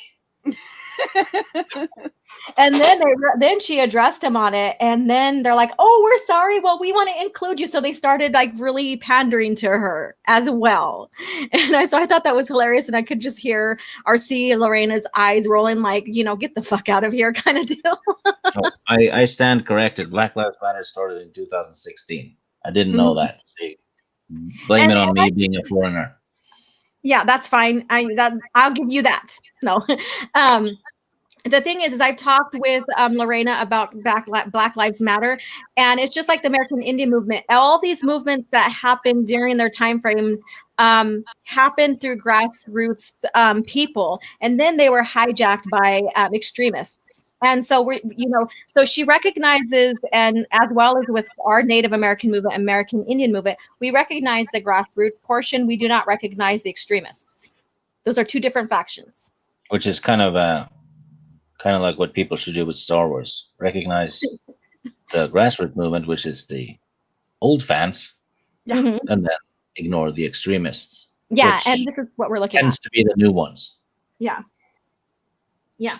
So we're going to go on. So positive and kindness. So from body and sex positivity to the tone of our outputs, we seek to make our Star Wars a positive and kind experience. So they use sex and body as positivity. Good Lord. What does this have to do with Star Wars? So sex positivity, even though they only include one sex. So they're just going to sit there and be positive about their own sex? Or it doesn't matter. None of it even matters. Because here's the point. None of this has anything to do with Star Wars. Okay. Oh, the next one. While we tackle difficult topics and diverse opinions, you just excluded everyone with a diverse opinion. Because they banned Phelan. They blocked Phelan for having a different opinion. You know what's interesting is Carrie, who is a trans woman. Yeah. I never and I don't know anybody who ever did. Like she's a good member of the community and loved by a lot of people. Yes. She never needed permission to be here. She just came in, was like, "Hi guys," and we were like, "Hi," and we were like, "We like Star Wars," and we were like, "We like Star Wars," and then we talked about Star Wars, right? Her whole channel is devoted to things like cosplay and to building these models and things like that. She does some really cool stuff over there, right? She loves Star Wars, and no one questions that because it's what she talks about, right? And we like her because we don't give two rats patoots about what she does with her personal sex life, or her gender, or any of that stuff. It just doesn't matter, right? We don't care. Because it has nothing to do with what we are here to talk about. The point of the community is, God forbid, hold on, guys, hold your breath, Star Wars! It's just about Star Wars. That's all we care. And holy shit, those models she built. Yes! They're insanely good. I mean, she showed up a minigun. It looked real. She's freaking brilliant. And everybody likes her. And you know what we don't sit there and do? Talk about what's between her legs. You know what we don't do, and we don't pick that shit apart because it has nothing to do with the conversation at hand. The point of this is Star Wars, and marrying these two things is ridiculous because it takes away from the literal point of being here. I didn't come here to talk about what's between your legs. I didn't come here to talk about the pigment of your skin. I didn't come here to talk about your sexual orientation. I came here to talk about Star Wars. And I've never met anyone in the fandom Menace who's given a rat's patoot about any of that other stuff. And it's interesting to me. Stig just sort of in a weird way proved my point. Everybody calls Kiri a she, right? Yeah. We're well aware that that's how Kiri identifies. It's how she conducts her life, right? And we all see Kiri as a her because that's just how Kiri presents herself to us, right? Yeah. And we're all completely fine, well, and good with that because no one gives a shit. And I don't really want to deal with all of the idiosyncrasies and semantics of the stuff that goes. Okay, Kiri's a girl. I don't give a shit, right? I just don't care because it has nothing to do with what we're discussing. And the truth question though is this Project Stardust thing, is it an official Disney thing? I think so. I tried to go explore, and I think the author to this is made her like I can't see her profile anymore. So either I got blocked or she made it. She said it's private. Okay. So I went to explore that this morning when I got up so that we can have a little bit more gist of who she is and what she does. But I do understand that there, like, someone associated is a writer for Star Wars. I do have an understanding for that. I just got to confirm it. I just have to confirm it. So that's my understanding that this may not be a full sanctioned film thing. But it may have people who work for the company within this here. So, we'll see. So, again, we have positivity and kindness. I can beg to differ because, I'm exploring. I'm asking questions. Why are you going about this way with it? And I will hold people accountable to what they are saying. And that's what I've been doing on these tweets when I tweet to some of these individuals regarding this project. And they came at me all like sideways and everything. There's no positivity or kindness. They didn't approach and say, hey, we just, we want somewhere where we can relate to, and we understand your point. How can you come in and show us that maybe we're going about it in the wrong way? There's no constructive criticism allowed. So there's no positivity. There's no kindness if you don't fit their narrative. In fact, one of the male backers, the men backers, tried to harass me yesterday by retweeting me saying that they demasked me for whatever reason. And so I'm thinking, so you back these women who claim that they were harassed, yet you harass me, a woman, just asking questions. What does demasked even mean? Well, I here's have. what's interesting to me, because I was looking through this, right?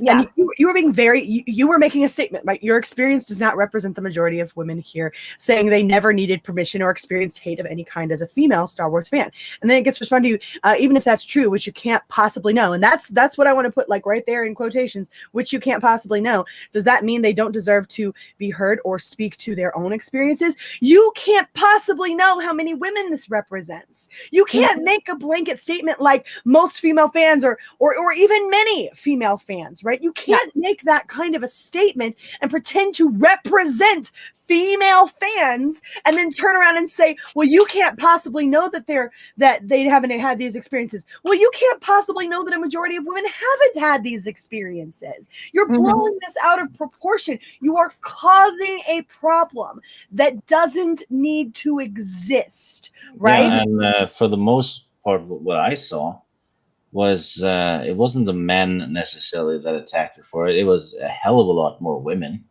that got on her back, and they got ignored, except Lorena. The statement was the original statement. Why this became an issue originally was the statement that female fans, that is a blanket statement. Yes. Female fans often struggle. Right? That's the original tweet. That is a blanket statement. It is a generalization that does not, people like Alora and myself, who have not ever had these experiences, feel is a misrepresentation of female fans. And I don't go ahead. We're female fans, and we know a lot of female fans. We literally have an entire group chat. Laura and I are both in this group chat that is just the Fandom Menace women, right? And it doesn't even include all the Fandom Menace women. It just has like a dozen or so in there, right? And it's just an entire group chat where we just talk back and forth about the crazy shit that people fling at us on Twitter on a constant and regular basis, right? And it's not from men per se, it's just from fucking everybody. All the SJW psychos, right? We're not blaming men here. It's just the psychos on the extreme end of that spectrum, right? Yeah. Where we don't have these experiences. This is a large group chat. And I'm in lots of group chats. I know lots of women in this community. And all of us tend to have the same, we're on the same page about this. As women, we don't know what the fuck you're talking about. And there are a lot of us. So who are you claiming to represent? What female fans? Because you didn't specify here. You made a blanket statement and purported to represent female fans with this statement.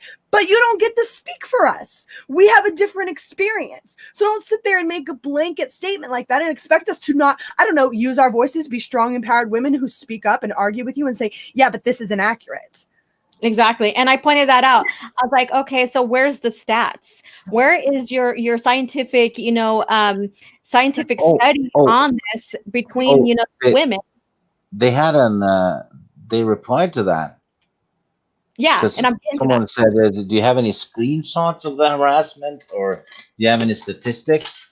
The person got accused of trying to force her into reliving trauma. Exactly. That's their excuse. And then the next day, all kinds of harassing messages were being shown, screenshots with no timestamps or anything that didn't even look like DMs or messages from anywhere. Yeah, it looks like they were just typed up in a fashion and, copy and pasted kind of things. And that's my point is like, okay, so if you're stating this, where is your scientific proof? Where is your study? And what they said is, oh, well, we don't want them to relive the traumatic experiences. Well, if you're going to really bring this out to light, like their rape studies, women do report rape and do contribute to that study so that we have a clear understanding of what's going on. And I'm not even saying women, but men as well, because men are raped as well. But rape studies, people will come up and say, hey, this is what happened to me, and contribute to that study because it helps the greater society. It helps people understand. And I'm using that as an example. So if this was really something that they were passionate about, and that they're giving people a safe space to voice what's going on, and they're sharing it on tweets, their accounts, then they can share it on a friggin' study. Yeah, I mean, trauma though, statistics. from 5th grade because someone said your Star Wars take is stupid or whatever it is in 5th grade. Well, the one that I saw was back in 5th grade. Some chick went to go see one of the prequel movies, and so she went to school and was excited about it the next day, and one of her classmates was like, "No, you didn't. You're a girl. You didn't go see a Star Wars movie. You're a girl." Yeah, he's also a freaking 5th grader. He's stupid. Ignore him. Exactly. It's like, well, bye, Felicia. Tauriel said earlier that she got included more because she's female. Yeah. That's been my experience, is that as a female, I've been embraced, thoroughly embraced by this community. Yeah. And so this notion that we've been excluded or pushed out in some way, shape, or form is it's in direct opposition to my experience. I'm going to get at these super chats and then we'll go further down this mission statement, values, or whatever you want to call it. So Trace XL, thank you so much for the $5 super chat. The Star Wars booty clip. I'm here for this, especially if we are included lovely Twi'lek ladies. Also, good morning, Alora, Mary, and Stig. Good morning. And what is in your cup? What are you enjoying today as we sit here and chat about Star Wars and the craziness that's happening that Disney Lucasfilm has brought to light here, that they, the type of fans they want, basically. Could it, based on what we're seeing here, though, could it be that she was not included because of her, not excluded because of her gender, but maybe it was her personality? Or the fact that she, I don't know, ran her mouth when she didn't know what the hell she was talking about and people laughed at her. That's been my experience. Anytime I wind up in a conflict with somebody about Star Wars, right? It's almost always because we have differing opinions about the actual No. material. It's because you're wrong. and I would venture to say that I would believe that I'm wrong, but you have a person who believes that you're wrong about your take on Star Wars, right? Mm-hmm. So you tend to you can disagree, but the interesting thing is, and this happened to me multiple times in this community, right? I'll have a conflict with someone where we will disagree fundamentally on some aspect of Star Wars, right? And so we'll think each other is wrong. We will come to the decision that the other person is wrong, right?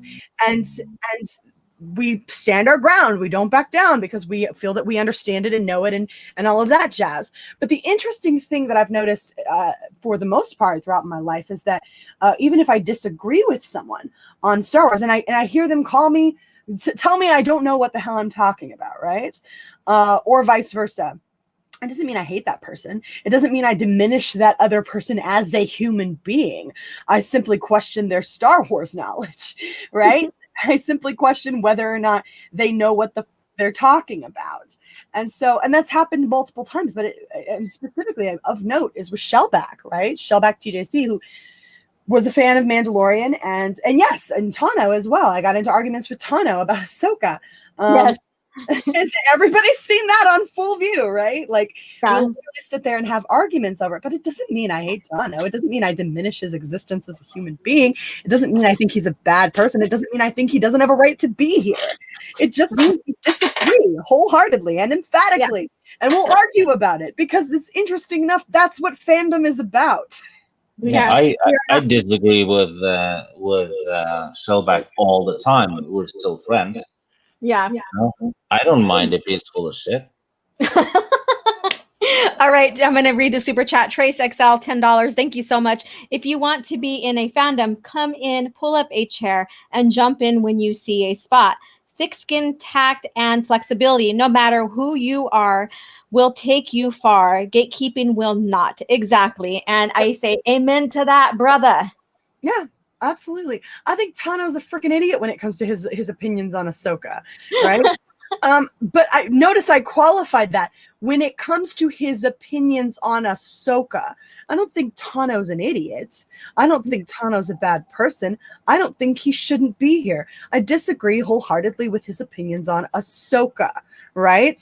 And he understands that. Tano and I still engage. He's one of my freaking mods for the Criminy Christmas, right? Like he's right there with me on every single stream. I keep him close to me, and he knows that I really heartily disagree with some of his opinions on Star Wars, and we're still very close friends, regardless of that fact. It's astounding how you can agree to disagree with someone on something wholly and completely. I think this is dumb.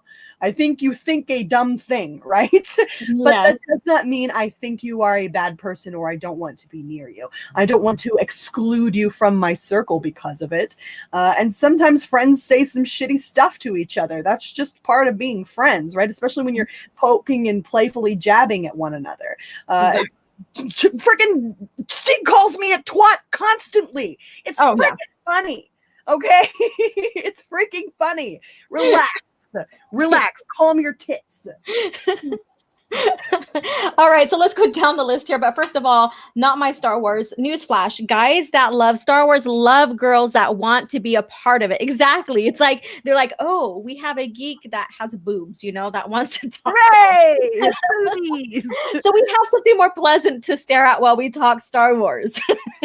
And I'm just going to use that right now. And because in reality, yes, we are welcome not only for our boobs, but also the fact that we love Star Wars. And so I put that in there because, guys who are nerds, geeks, or whatever, has been harassed for who they are. And so again, harassment for you liking a franchise and geeking out isn't just gender specific. That's my point. Heck no. Also, most male nerds have boobs too. Yeah. They have the man boobs or whatever. So we are open and welcome to all. Again, no, they're not. I felt it yesterday because I question it. I'm like, okay, so what's your point here, and how can you get past this cognitive dissonance, blah blah blah, you know what I mean? And with your thoughts here, deep down inside that you are welcome, deep down inside that you shouldn't be carrying around someone else's luggage. Yeah, the weird part about this is that they did seem to focus really hard on the feminine, as though females being treated in honestly the same way that men get treated when it comes to being a geek, right? Being a Star Wars fan in this particular aspect. They've treated this as though this experience is unique to women, and therefore this is female centric because poor women been mistreated. But the truth is men get mistreated over being, or at least up until very recently, until this became a pop culture thing. And you keep that in mind, guys, because there's a difference between being a fan of something that everyone thinks you're fucking weird for being a fan of, and then this pop culture weird thing that's been happening lately, where everything that all of us geeks have been loving our entire lives, suddenly within the past 10 years, now everybody thinks it's cool, and so you don't get lambasted for it like you used to, right? But this has been a weird thing that men have had to endure literally for the entirety of fandom, right? Can I make an example? Yeah, absolutely. Remember a couple of months ago when I tweeted that Ahsoka is bordering on being a Mary Sue? Yeah. 20,000 people got upset with me. You went viral for that, Steve. Yeah, for about a week. I'm not kidding, someone helped me count. 20,000 people. I got death threats. Someone wanted to shoot me in the knees. Shit. All kinds of stuff. One guy was gonna fuck my mom. Oh, wow. Oh yeah, all kinds. Like tons. Did I get traumatized? No, but apparently, if someone says something to you in 5th grade about you not having seen Star Wars, that's traumatizing. But 20,000 people wanting your head on the plate, that's only 20K. Only 20K. You know what, Steve? You should be leading this group then. Yeah, and the funny part is I didn't hashtag the tweet. I didn't tag anyone. It was just an observation I made while I watched the episode. Yeah. That's it. I mean, And he didn't imagine even what say would she happen was if I a had- Mary Sue. He said borderline Mary Sue. Yeah. Oh, and Yeah. the ironic thing is, I actually liked the episode. I'd give it an 8 out of 10. But Yeah. nobody asked about what I thought about the rest of the episode. So, yeah. Again, Stig, you could be leading this group for the women. Seriously, you overqualified to be in this group according to how they're recruiting people. I swear to God. I don't, because I never played the victim, Yeah, I know that. And seriously, I'm not traumatized. I actually thought most of it was quite fun. I could just see Stig over there. You know that meme of the cat that's like all over the keyboard, smashing its paws or whatever. And it's like, I see Stig in my mind right now doing that cat thing where he's like, "This is the best idea ever." I have more viral tweets that people hate me for. So if I can shrug that off, 20,000 people, surely this strong, independent woman can shrug off, someone said her take on Star Wars was bad in 5th grade. They aren't strong, independent women. That's the thing here, Stig. These are not strong women. These are pathetic people who can't deal with the reality of the world around. They can't deal with Star Wars discourse, let alone the reality of the world around them. They need a safe space where they can go and be praised for these incidental things that have nothing to do with Star Wars, right? Oh, and where they're safe from Phelan, who apparently is a huge threat to them, so they blocked her. I am surprised that I didn't get blocked. I didn't, say who I am, like Filipino and Native American, so I didn't pull out the diversity card. So I'm very curious to, surprised that I was not blocked yet from the I group. got blocked by somebody. I don't know who exactly blocked me. I wish I'd pulled out my LGBTQ card, because dang it, I got blocked and I want to know what's being said. Yeah, because according to this, their values, you matter, I matter. We're supposed to matter, right? Well, that's fine. Yeah. I'm still going to join the group. Yeah, you're actually supposed to matter more than anyone else. Yeah, man. I'm the B, an LGBTQ. Where's my space? You said there was space for me. Damn it. So McKinney90, thank you. $10 super chat. The fandom is one of the most diverse group of Star Wars fans out there. And that's the thing. That's what people don't realize when it comes to the fandom, is that there are many different diversity, of people, whether it's gender, race, or whatever. EU fans are welcome. Clone Wars fans welcome. Rebels and Resistance fan welcome. OT and PT only fans welcome. Even sequel fans are welcome. Yeah, you can like it. And I don't know about the last bit.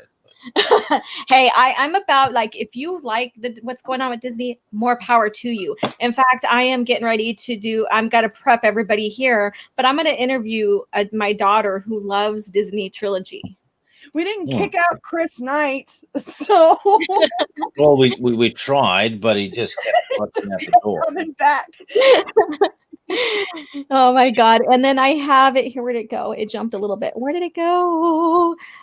Damn it. Caffeinated wolf. I dream of that level of success, Stig. Laugh out loud. Yeah. Just, Anything to piss off 20,000 you know people. something, Caffeinated Wolf? Go to your Twitter and tweet out that Ahsoka Tano is worse than Rey and she's a twat. See what happens, and hashtag it, Star Wars, and tag Disney in it. Yeah. Yeah. I kind of want to go tweet out something argumentative right now, actually, and see what happens. Well, what I am doing, if you noticed last night, I said day 1, not having to ask permission to post about Star Wars. I'm doing that every single day. So day 2 is going to be similar to that. And I'm sharing like a character or something I like about Star Wars. So that's my thing, is that every single day, like before I go to bed, I'm going to say day 1, day 2, or whatever day it is. And, say I didn't have to have permission to do this, and then share a fact about Star Wars.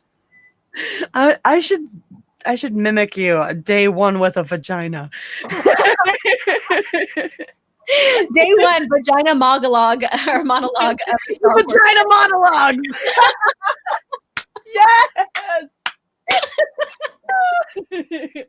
Everyone keeps looking at me. That will get guys' attention, you know. I'm Here's super insecure. I'm not here's sure whether or not I should be talking right now. They keep just dropping their gaze to my boobs.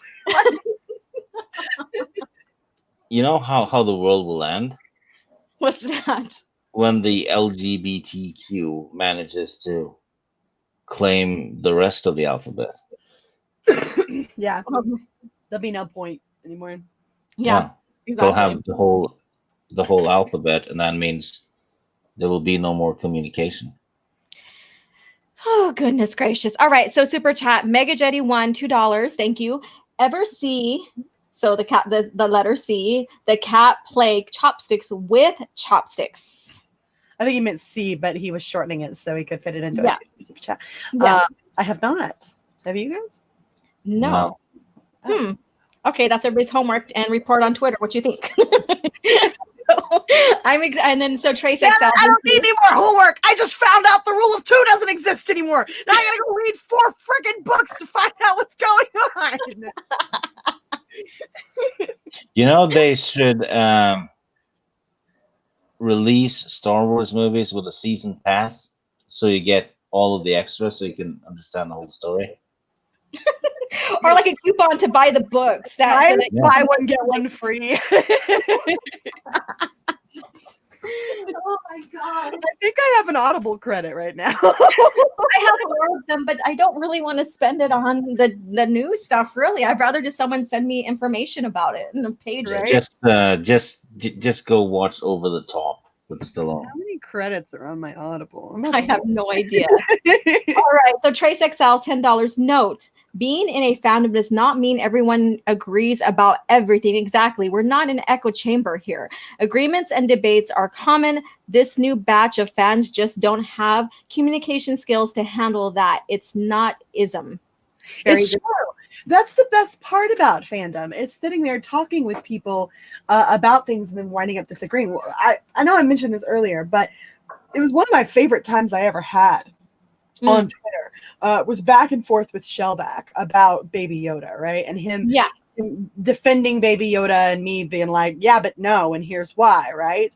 And sort of the getting into the nitty gritty of why it is that I think what I think, and referencing my Star Wars knowledge, because that's what I love to do, right? Is to get into that discussion about this thing. And I don't want that to go away. I will defend that vehemently because it's what I love about being a Star Wars fan.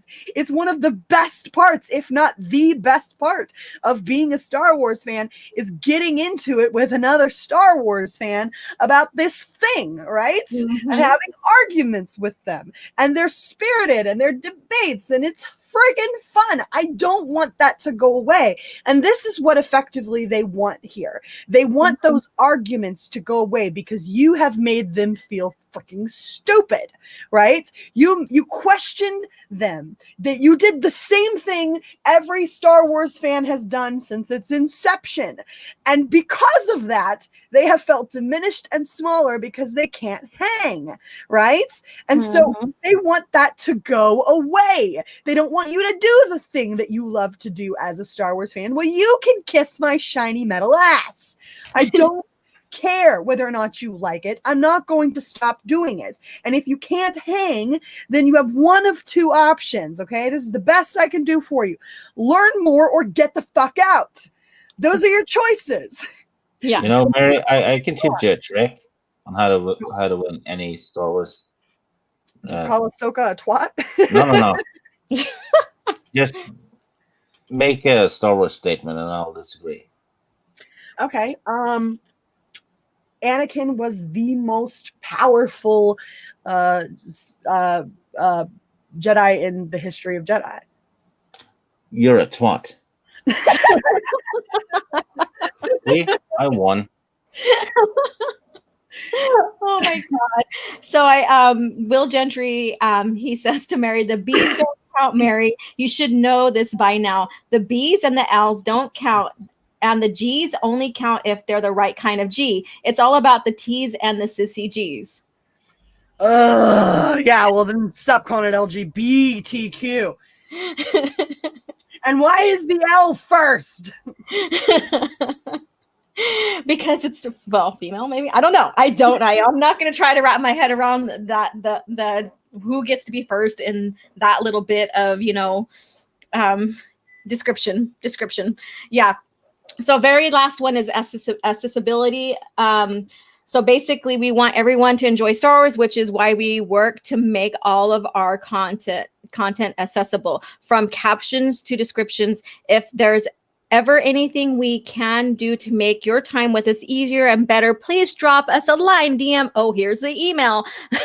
There you go. The Project Stardust at Gmail. I'm not trying to dock. So they're making official Star Wars content, or because they need to specify this if it's official. Yeah, Lorena, or these not. are the people who were race splaining to you. Yeah. Trying to pull her card, trying to pull that card, her blackness, away from her, and then realizing she is, and then they started like really pandering to her. I watched it all get down. I'm like, oh, so they're tearing her down. They're like, oops, we messed up. We're gonna walk back because she's actually black, and let's pander to her now. Yeah, and bring her on board. So like, I could just see it now. Like Lorena's like, I'm black, right? Exactly. That's basically what it was. And then after they started pandering to her, I'm like, I could just see her eyes roll so hard right now. Because they don't care about who she is. They just want to pander her because of her skin color. And that's disgusting. Funny thing, this panel and the chat of I don't know how many people are in the chat now, 20? We have like 34. Yeah. Okay. Us three plus the other 34 are more diverse than Project Stardust. Yeah. Oh, sorry. Can I just address Lord Vader here? I strongly disagree with you when it comes to Ahsoka, but I still think you're a good person. I actually like Ahsoka. I'm actually a big Ahsoka fan. I think she's great. I adore her. I love her arc. I love how she went from being this annoying little twat, kind of like Luke, to being extremely likable and strong and have this wonderful sense of perseverance. I enjoy Ahsoka. It's Stig. Stig's the bad guy you want. All right. That's the one. That's the one you want to yell at, not me. But no, look, Stig and I vehemently disagree on Ahsoka. So I just am comfortable enough with my love for Ahsoka that I don't have a problem calling her a twat. My problem is not her character. It's just her power level as a Padawan is beyond Grievous and Maul. And she later on basically fights Darth Vader to a draw. Yeah. Well, that's too much for a Padawan. She really doesn't. She dies. Yeah, but not from Vader stabbing her or anything. It's from the stuff collapsing. Look, I am convinced that. And then lore gets changed and time travel gets introduced. I don't like any of that. I don't like the Rebel stuff. I'm talking about in the Clone Wars. I think she should have died in Order 66. Right? Yeah, George Lucas said she should.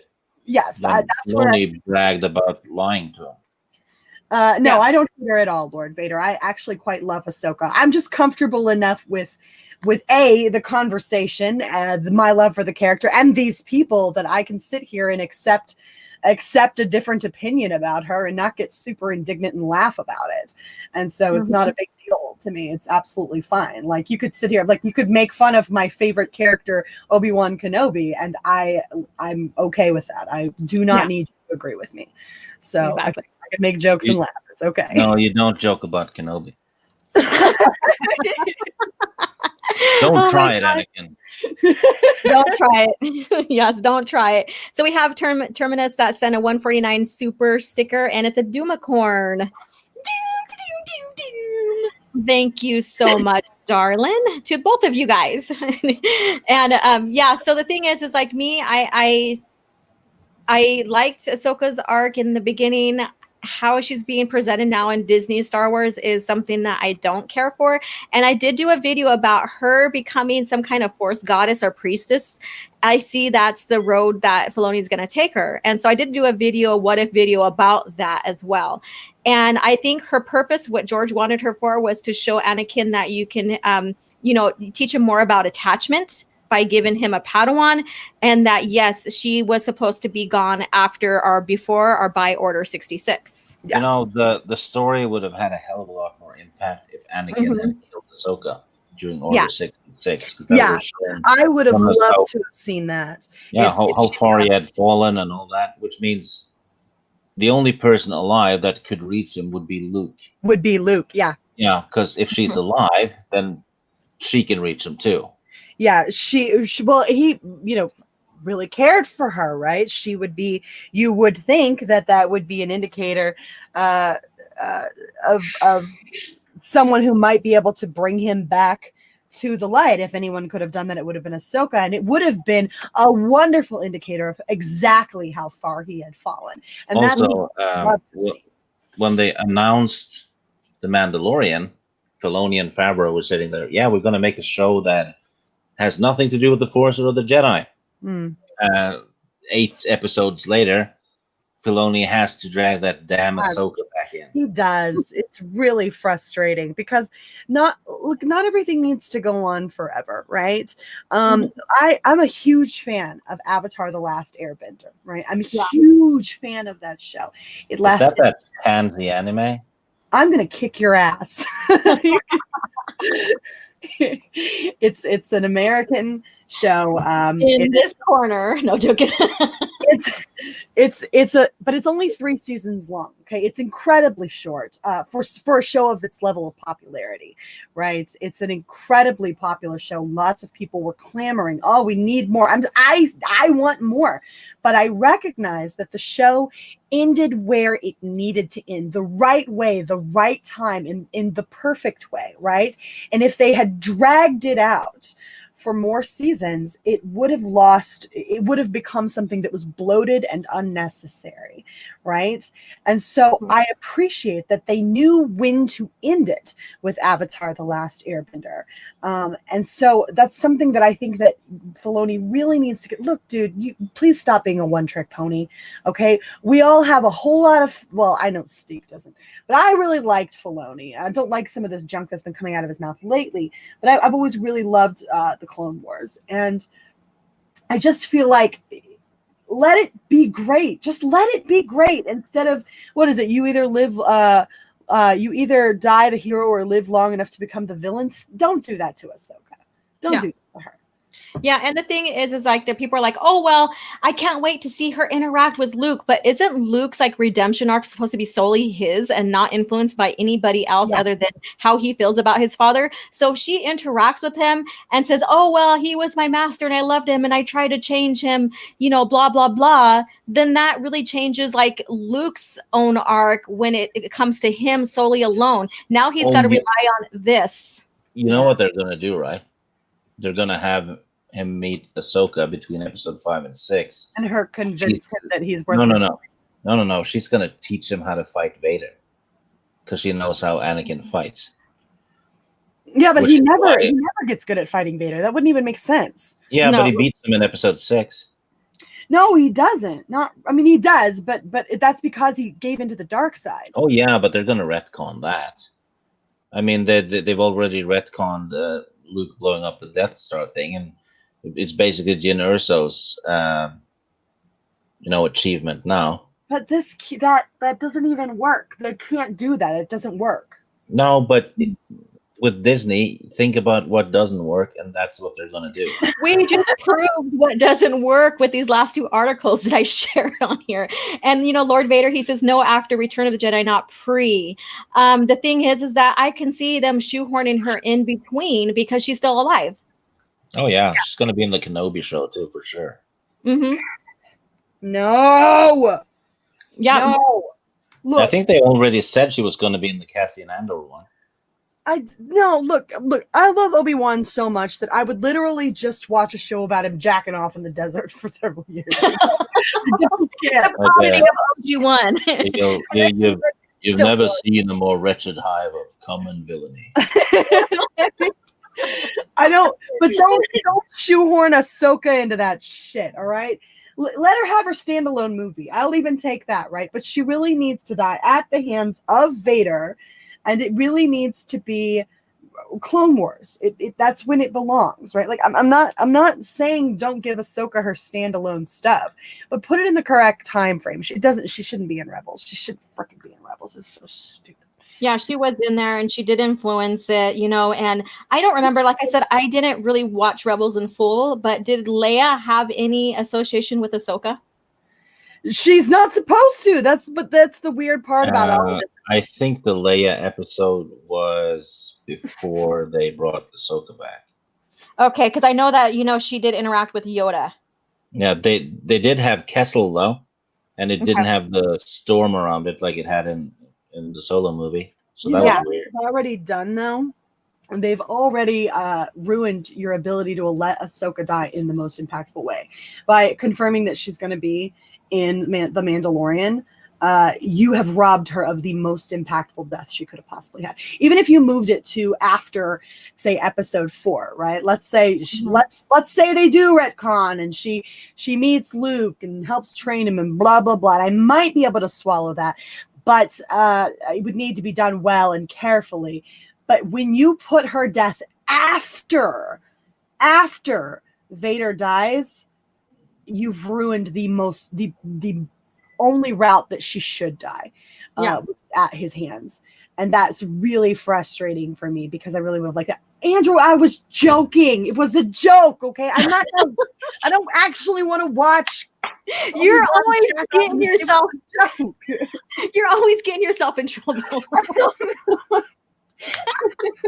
This is my sense of humor, okay? Did you see Filoni's reaction to Rey hearing Ahsoka's voice as a ghost? Oh yeah. Immediately he started saying, "Oh no, it could be that she's still alive and communicating in other ways." Mm-hmm. What the fuck? Even though in the book that we just reviewed, that everybody who interacts with Rey are Force ghosts because the veil was torn. Yeah. Yeah. He so just there's that disconnect right there with canon once again. Just get rid of her, which means what used to be a pretty decent character is now turning into a joke. Yeah. Hold on. I just looked it up. I needed to know how long Togrutas live, right? Mm-hmm. It looks like they live between 82 to 94 years, right? So roughly as long as humans, right? Yeah. Now, she was a teenager when Vader turned and Anakin was born, okay? Yeah. So she would have been 19, I think. Yeah. Well, she she was not grown, or she was almost grown, right? Mm-hmm. For her to be alive at that point would make her incredibly old.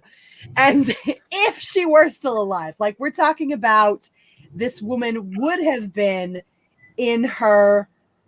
Okay, so Ahsoka is 75 by The Rise of Skywalker. Exactly. She's incredibly old. Why the heck, Filoni, do you give a rat's patoot about whether or not Ahsoka is still alive? Are you trying to make a movie when she's 75? Is that what you're shooting for? Are you just trying to make sure that she hangs on as long as possible because we may want to make an Ahsoka movie when she's 75? I bet you she's going to be a Force ghost for.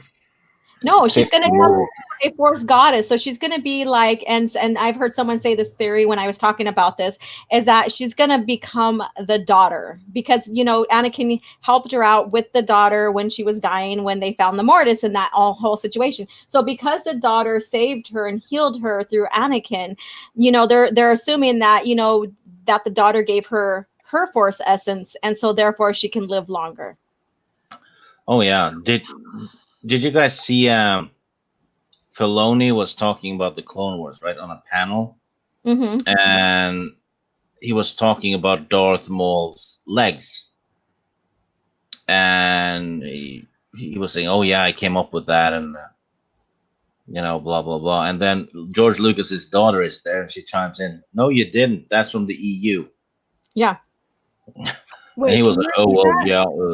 Can you repeat that? I'm sorry.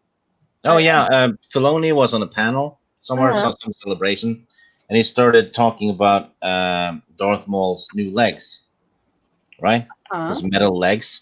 Right. And he was boasting about how he had created that and written it, and then George Lucas's daughter, who's next to him, says, "No, that's from the EU. That's where you found it. I was there or something." Yeah. He got a bit quiet. The guy is full of shit.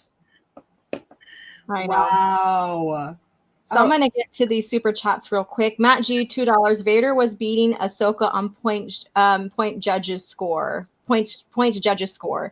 So he's talking about their fight in Rebels. So, and then Terminus, $5. So if Ahsoka was still alive in Rise of Palpatine when she communicated with Rey, she was not a Force ghost. She was a farce ghost. A farce ghost. I like it. I like it. 7 out of 10. 7 out of 10.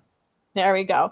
And that's the thing that I have a problem with is that, there was many opportunities to expand Anakin's character on reasons to turn to the dark side. And that's even her dying, even during Order 66.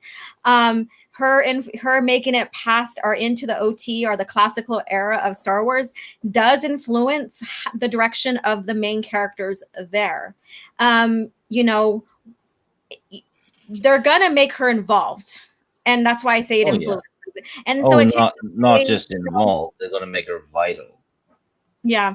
And so it does influence, Luke in his direction because, he's going to be like, oh, my father trained you. Well, what was he like? Because he's learning about who he is.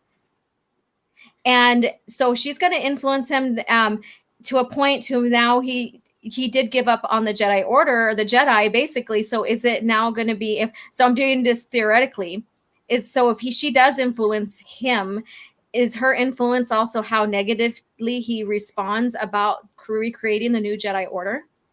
Well, to be fair, he might ask her about it, but that doesn't mean she's going to tell him anything. Sorry, I do want to. Yeah, all right. I think Ahsoka should have died, but I'm open to her story continuing. And then he asks him, so Mary, you dislike her? No, I do not dislike Ahsoka. I actually adore Ahsoka. I think she should have ended where it was good. It is possible to take a character that is good and you like, for example, Luke, right? Mm-hmm. And you love them as they originally are, and you really appreciate them and enjoy them, right? And then they take it too far and they turn it into something else that it shouldn't be anymore. Luke being the prime example of that. I love Luke in the original trilogy, right? Mm-hmm. I hate Luke in the sequel trilogy, so much so that we call him Jake Skywalker now, right?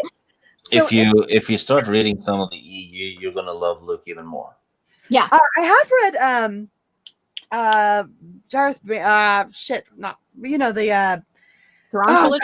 The very big the first couple books in frickin' right after with Mara Jade.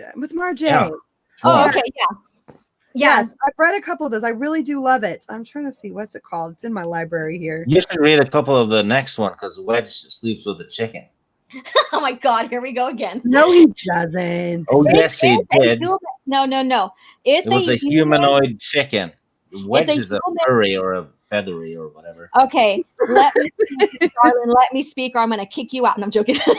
Okay, it's a humanoid and her hair is fluff or feathers. That's all. It's feathers.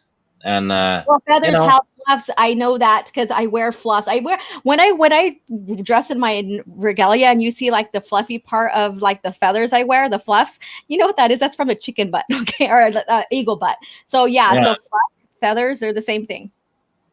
It's the Thrawn trilogy. That's what it is. The Thrawn trilogy. Yes. Yeah, and Luke caught Wedge and the chicken, and he said, "Pull out, Wedge. You can't do any more good back there."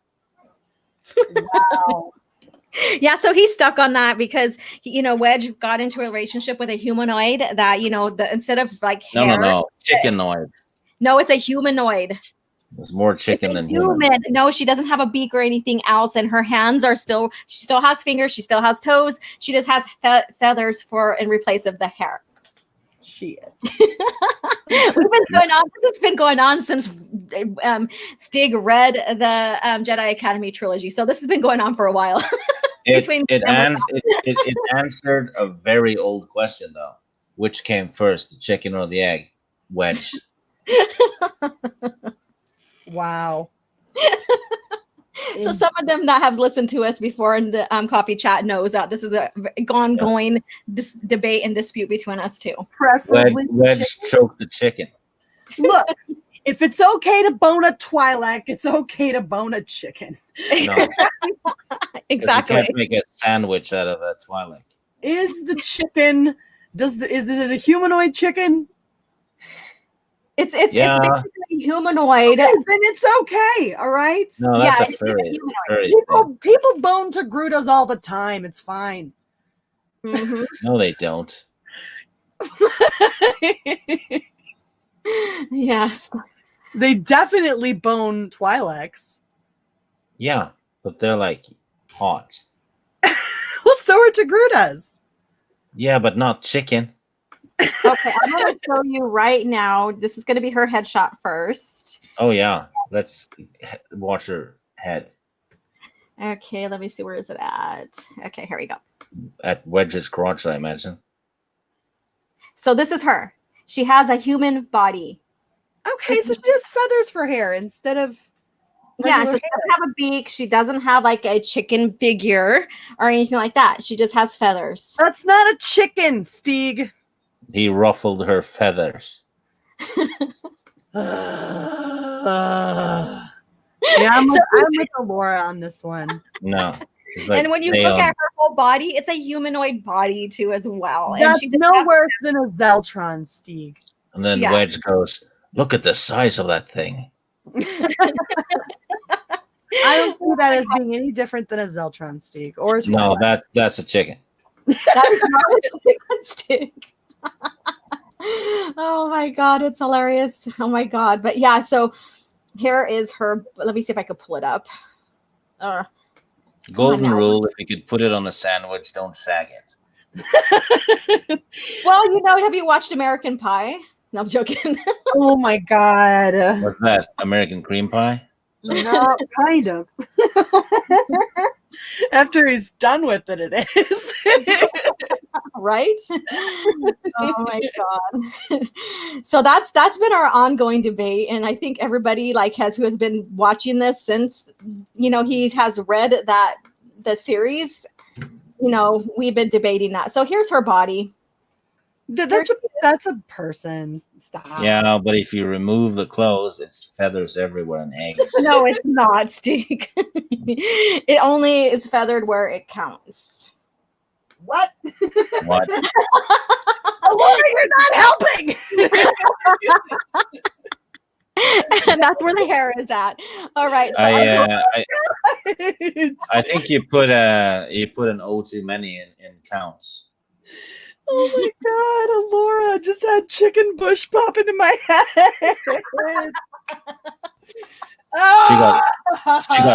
She got bushwhacked. Oh my god. So maybe it's fluffy where the sun don't shine, you know, in her female parts. I don't know. Is it feathers under her arms as well? Does she shave it?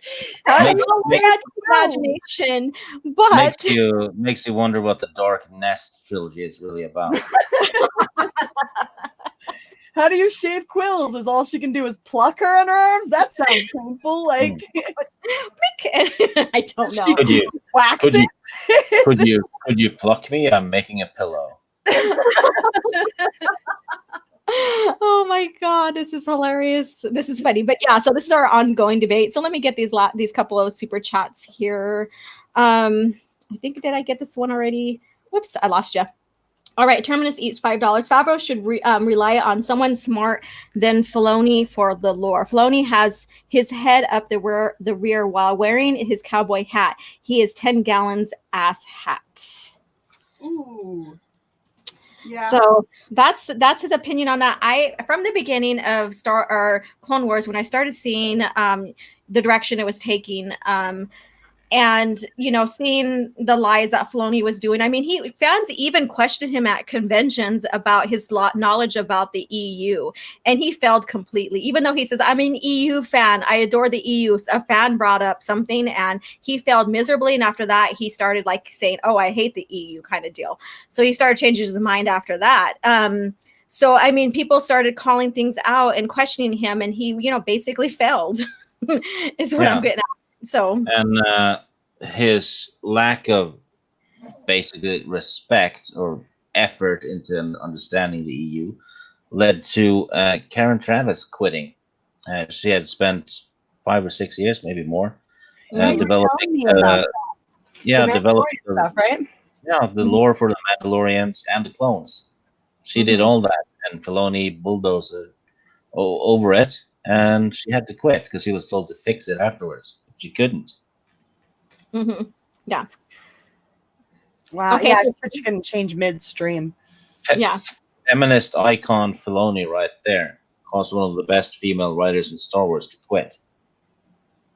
Where's the outrage? Yeah. I mean, I suppose it's all about optics, right? That's what it really boils down to. Exactly. So we have Trace XL, $5. Thank you so much. Stig would help her cross the road. Don't lie. Yeah, methinks thou doth protest too much. No. Okay, so Lord Vader, Clone Wars is now Disney Star Wars. It's no longer in the EU, so I see no problem. And that's the thing. The problem is that it also contradicts the movies, which are canon. So. Yeah. Yeah. And the thing is, like, you love Clone Wars. I'm happy. There are episodes I really love in Clone Wars. I do. I see a lot of like the mess ups that it creates within the overall lore, even with the movies. Like, even before it was brought into Disney Star Wars, there was contradictions with Revenge of the Sith. So I mean, it is what it is. If anything, it could be one of those like canon what ifs, propaganda type shows that, maybe, and I've heard people throw out this theory that maybe the Empire was telling these stories, and you always get like the stories, like one side tells a story differently. So this is, the Empire propaganda of the Clone Wars.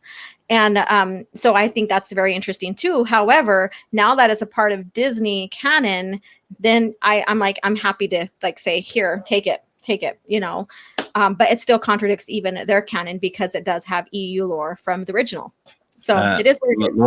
Lord Vader, it contradicts the movies because in episode 2, when we see Barriss, she's standing next to the clone troopers and she's just as tall as them. Exactly as tall as them, actually, and she's into her 20s. In the Clone Wars, she's at least a head shorter than the clone troopers, and she seems to be like 15 because she's Ahsoka's age, so she ages backwards. She's like the Benjamin Button of Star Wars now. Oh goodness, yeah. And she's also a healer and has like the Jedi in her best interest when you get into the EU lore about her. But then she's the one that bombs the order. So to me, that didn't make sense. No. Sorry, I got distracted. I was trying to send a super chat. Okay. I read it, you swamp ass bitch. Here we go. Stig wants to. I learned that one from Christy. Chicken. He likes to bone in the chicken. No, I don't. I really don't. So much. He doesn't want the strips. He wants the bone in. He likes to strip it first, then the bone in. Oh. Now you're just egging me on.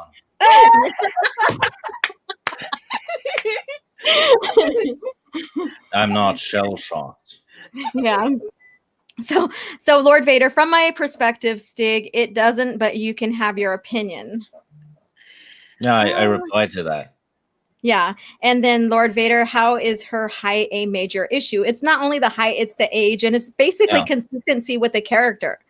Yeah, so she's a grown-up close to becoming a Jedi Knight versus she's a 15-year-old twat that's dumber than a sack of nails. Yeah. And they turned her into the Unabomber. Yeah, so not my Star Wars. Anything that contradicts 1 through 6 is not canon, period. You can like Disney stuff. if you like, but you cannot call it canon. Disney Star Wars is not canon, and that's the thing is that But like what Matt Martin said, who is in charge of the story group and stuff, he says canon is what you make of it. So I mean, I think he said that because his job has been made impossible, so he's just given up. yeah. Yeah, that's true. So we are coming up well over 1.5, or was it 2.5 hours now? Usually I go 2 hours. It's been fun here. I did ask everybody to share their favorite Star Wars female character. So before we close here, Stig and Mary, please share who is your favorite female Star Wars character. It could be in the movies and both, yeah, and even in the EU. So if you have someone in the movies and in the EU, go ahead and share. Who your favorite female character is in light of what's going on, what we're seeing going on in the fandom right now with these female fans. So Mary, I'll be a gentleman and let Mary go first. Yes. Oh, I was gonna be the gentleman. That's perfectly fine. So look, I'll set Leia aside, even though she is my favorite, right? But very close to that, and sometimes depending on the day a little more. I love Bastila. I love Bastila Shan. Okay. She has this really wonderful arc that you go through. So Bastila Shan, for context for everybody, she is a female Jedi back in the Old Republic days, and there's this giant war that goes down, and Bastila, who was given up by her parents to the Jedi Order, has this really wonderful ability called battle meditation, right? Mm-hmm. So the war goes down, and Revan is harmed, and so she takes him back to the Jedi Order, and they sort of wipe away his memories, and they make him think that he's a soldier in the Republic. And so they go through this really large ordeal, which would be far too much to break down here. But through her efforts to kind of wipe his memories or whatever, she forms a force bond with him. And they fall in love as a result of that. And of course, their time that they spend together. Yeah. She has this really wonderful arc because she's kind of pompous, and she overthinks how her importance level, right? And she is important. Her battle meditation is a really cool ability where it sort of disheartens the hearts of enemies, and it sort of fortifies the thoughts and the mindset of the people who are on your side, and it wins wars, right? But Bastila is kind of a bitch. And yeah, she's overbearing and egotistical, but she begins to, through the course of this experience with Revan, begin to understand a bit of humility, and begin to understand that she has a lot to learn. And she ultimately falls to the dark side, where Malak kind of abducts her, and she has to get saved by Revan. They have kids together, and it's just a really fun, really engaging story. And she herself has this really wonderful arc that she goes through. And I enjoy well fleshed out arcs. I enjoy a character, especially a character who learns to sit down and shut the fuck up a little bit, right? Who begins to understand some measure of humility and their place in the world, while not diminishing their abilities to impact the world around them and to take that role seriously. Mm-hmm. She and Revan have a wonderful, wonderful dynamic between the two of them, and it's just a lot of fun. And so I would encourage you, if you haven't looked into Bastila, if you haven't played Knights of the Old Republic, that you do that, because it's an absolutely wonderful game, and Bastila is a fantastic character. Her and Revan are just tons of fun, and I would love to see that legitimately realized on the big screen. I think that would be great. The feels like KK is the bestest ever. Sorry. I was trying not to bust up laughing while you're talking. I was like, holy shit. Oh my God. That's hilarious. You guys are amazing. All right. So Stig, you'd make a terrible Bastila, Andrew. No, he's gonna be Revan. You jack. Oh, I thought you were going to be Revan and he was going to be Bastila. No, we're not gender swapping Bastila and Revan. Just kidding. Oh, you know what? That's one thing I want to do in the future is invite a few people to come in and dress up as their favorite character. That would be so much fun. It'd have to be during the evening stream though. So maybe. I got you don't have you know what, Stig, you can come in with your biker helmet, your bike helmet, and your goggles, and come in as an X-Wing pilot. No. I just love the way he says no. It's just flat out. Forget it. No. So I think people heard his story about that before. So, but yeah, I had to bring that up. That's how you can come in as an X-wing pilot. Sorry, I thought that was funny. Subvert our expectations, yes, with the gender role switch for Bastilla and Revan. So, and Caffeinated Wolf kind of agrees. It's like, no, thank you. Oh goodness. So do you have any other characters that you like other than so Bastilla is basically your EU character, Mary, and I take it then Leia probably is your Oh yeah. Look, I have a lot of love for Padme. I do, but Leia is the OG. It just doesn't get any better than Leia. It just doesn't get any better than Leia. She is an absolute badass, and somehow, I mean, like, look, how do you write some chick who literally strangles her captor with the very chains he used to bind her, right? Mm-hmm. Like, she is such a complete badass. She puts freaking Han in his place over and over again, right? Like, great girl, either I'm gonna kill her or I'm beginning to like her, right? Like, that is just she is the epitome of a. I like strong female characters, actually, guys. I really do.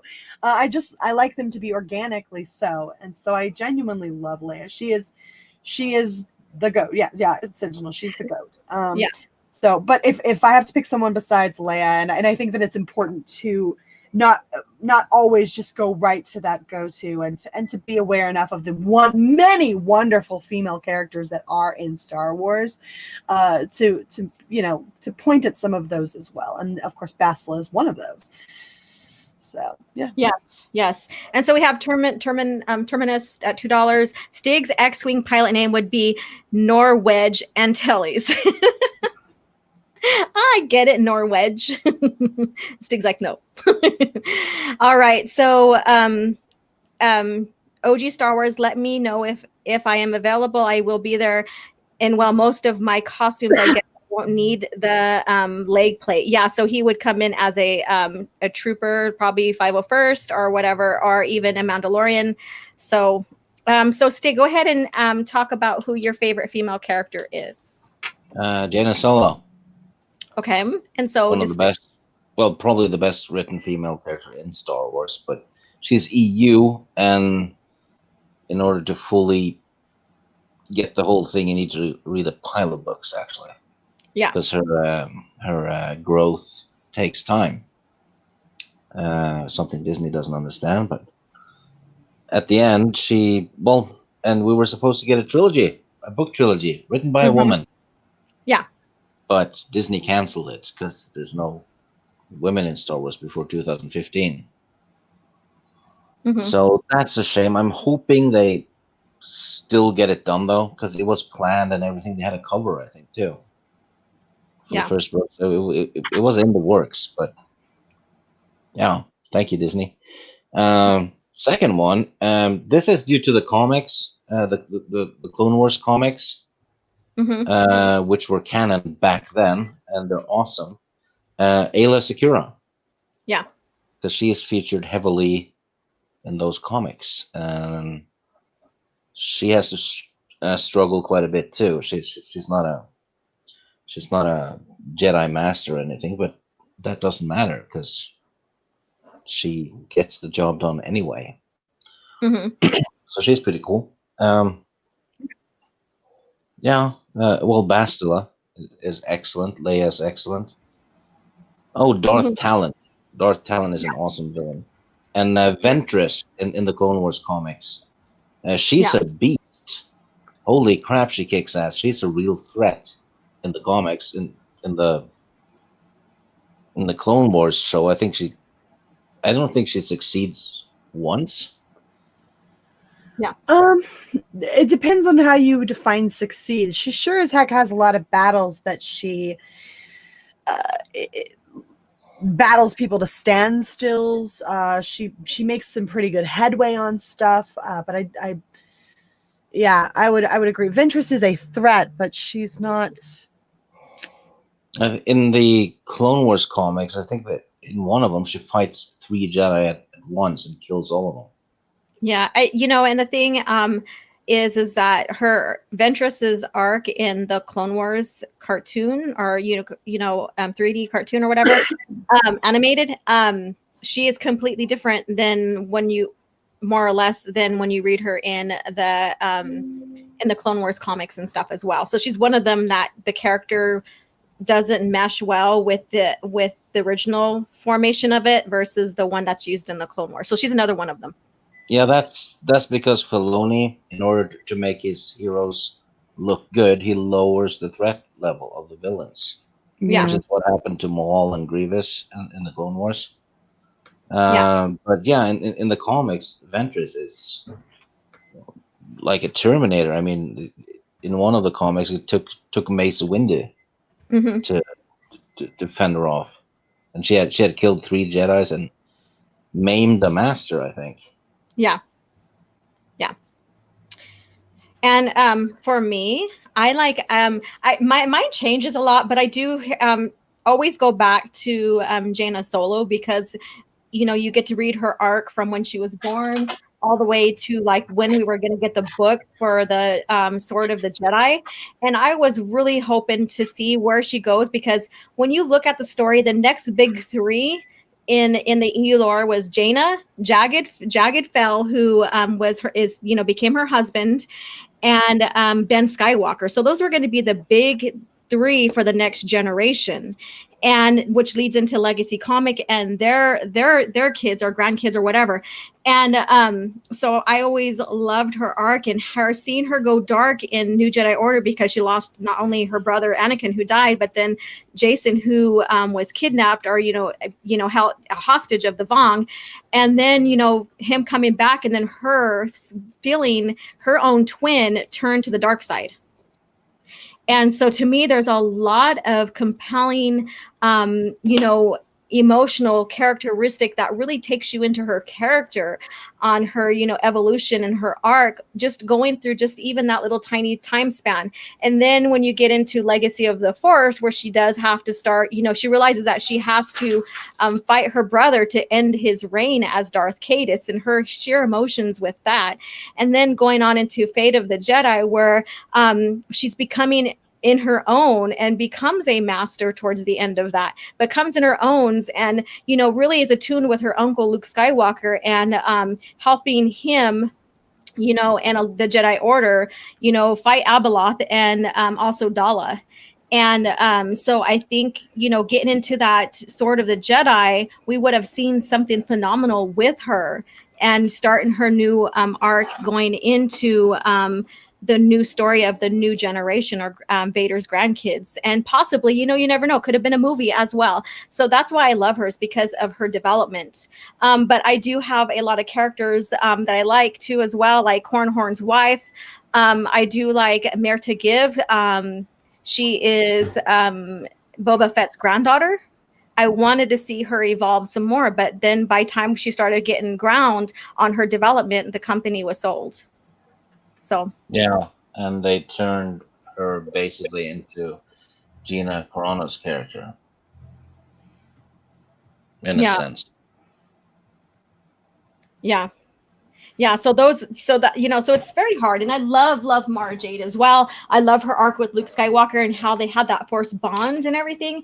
I love Ben, and I love, their family that they created and stuff. So it's very, very hard, because there's so many compelling characters in each, of the eras. Like I love Darth Talon in Legacy era, and and so she's a wonderful character as well. And so it's very, very hard to choose for the movies. For myself, it's hard to pick between the two main women, Padme and Leia. They both have an interesting arc. One had to die, because if she didn't, it would ruin the next storyline. That is the OT and stuff. So, excluding the movies, I'm just, going to talk about the EU and who I like about that. And so those are some characters I really, really like and think that are significant and were missed opportunities for Disney Star Wars. So there we go. There's my little rant on that. So Yes. So we're going to go ahead and close here. Let me go ahead and just check out the chat and see what's going on here. Soul Assassin Zana. And she was another character that we could have got more on. That was another missed opportunity. Mm-hmm. Yeah, I know a little bit about Zana. It was Bane's apprentice, right? Yes, and she continued the rule of two, and then her apprentice Cognos, was really, really into the rule of two, and so we started seeing the evolution of the rule of two and how they were hiding, how and all that, and we won't get that story now. So, yeah, exactly. And the most thing that people want to see is like the development of the Sith in those times, because we know a lot more about the Jedi than the Sith. And that would be great storytelling. It, like I said, many missed opportunities.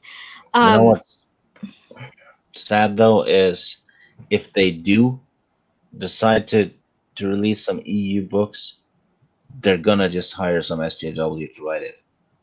Mm-hmm. Yeah, and then that will be fucked up too. Yeah, it's not going to be the same. So,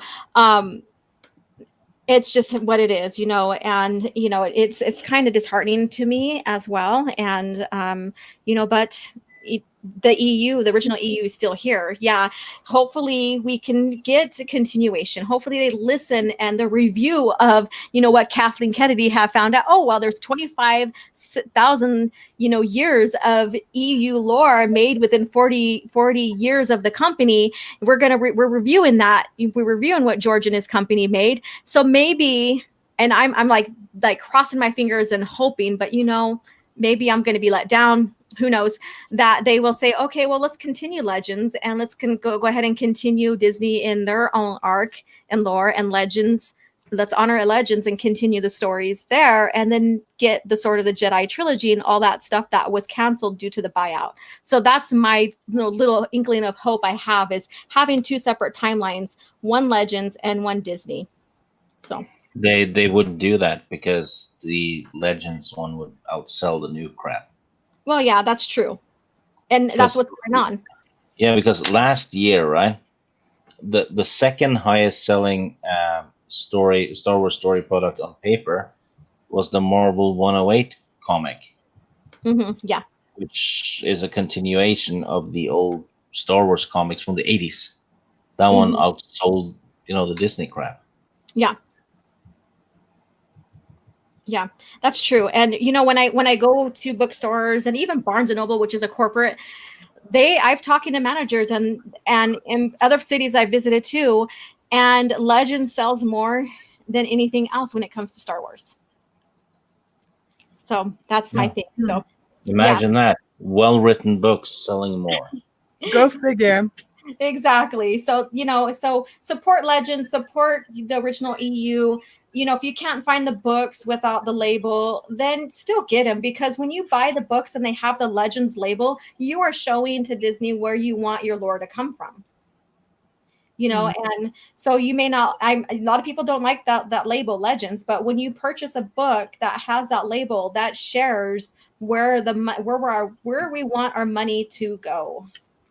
Yeah, and a couple of them you can't get without the label banner either, because they came out after the takeover thing. Yeah, so we're going to go ahead and close here. I am starving. It's about noontime, coming up noontime now. So, Mary, go ahead and tell us where we can find you and what's going on with your channel and all that. Oh, hi, guys. I am Mary B. I am the Mistress of Mayhem, Disruptor of the Narrative, and official Whammon card holder. You can find me over on my channel, Mary Mayhem. I talk about new stuff during the week. You can also find me over on Midnight's Edge on Mondays for Toxic Femininity, as well as Geeks and Gamers Premium. So yeah, come check me out if you haven't already. I assume most of the people in the chat already have, but I talk about Star Wars, talk about a variety of things. Of course, I bow to the knowledge that is Alora and of course Stieg. I'm not as into the EU, but I do know my Disney I'm sorry. Fuck! I do know my Star Wars, and I venture into some of the EU here and there. So I feel pretty confident. I'm not a Laura, but I'm pretty confident in my Star Wars knowledge. Yes, you are.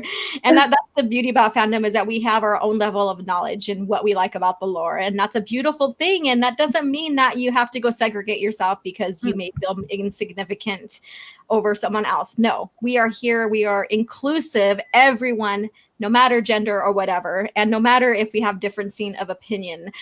So yes, go ahead, Stig, and tell us where we can find you.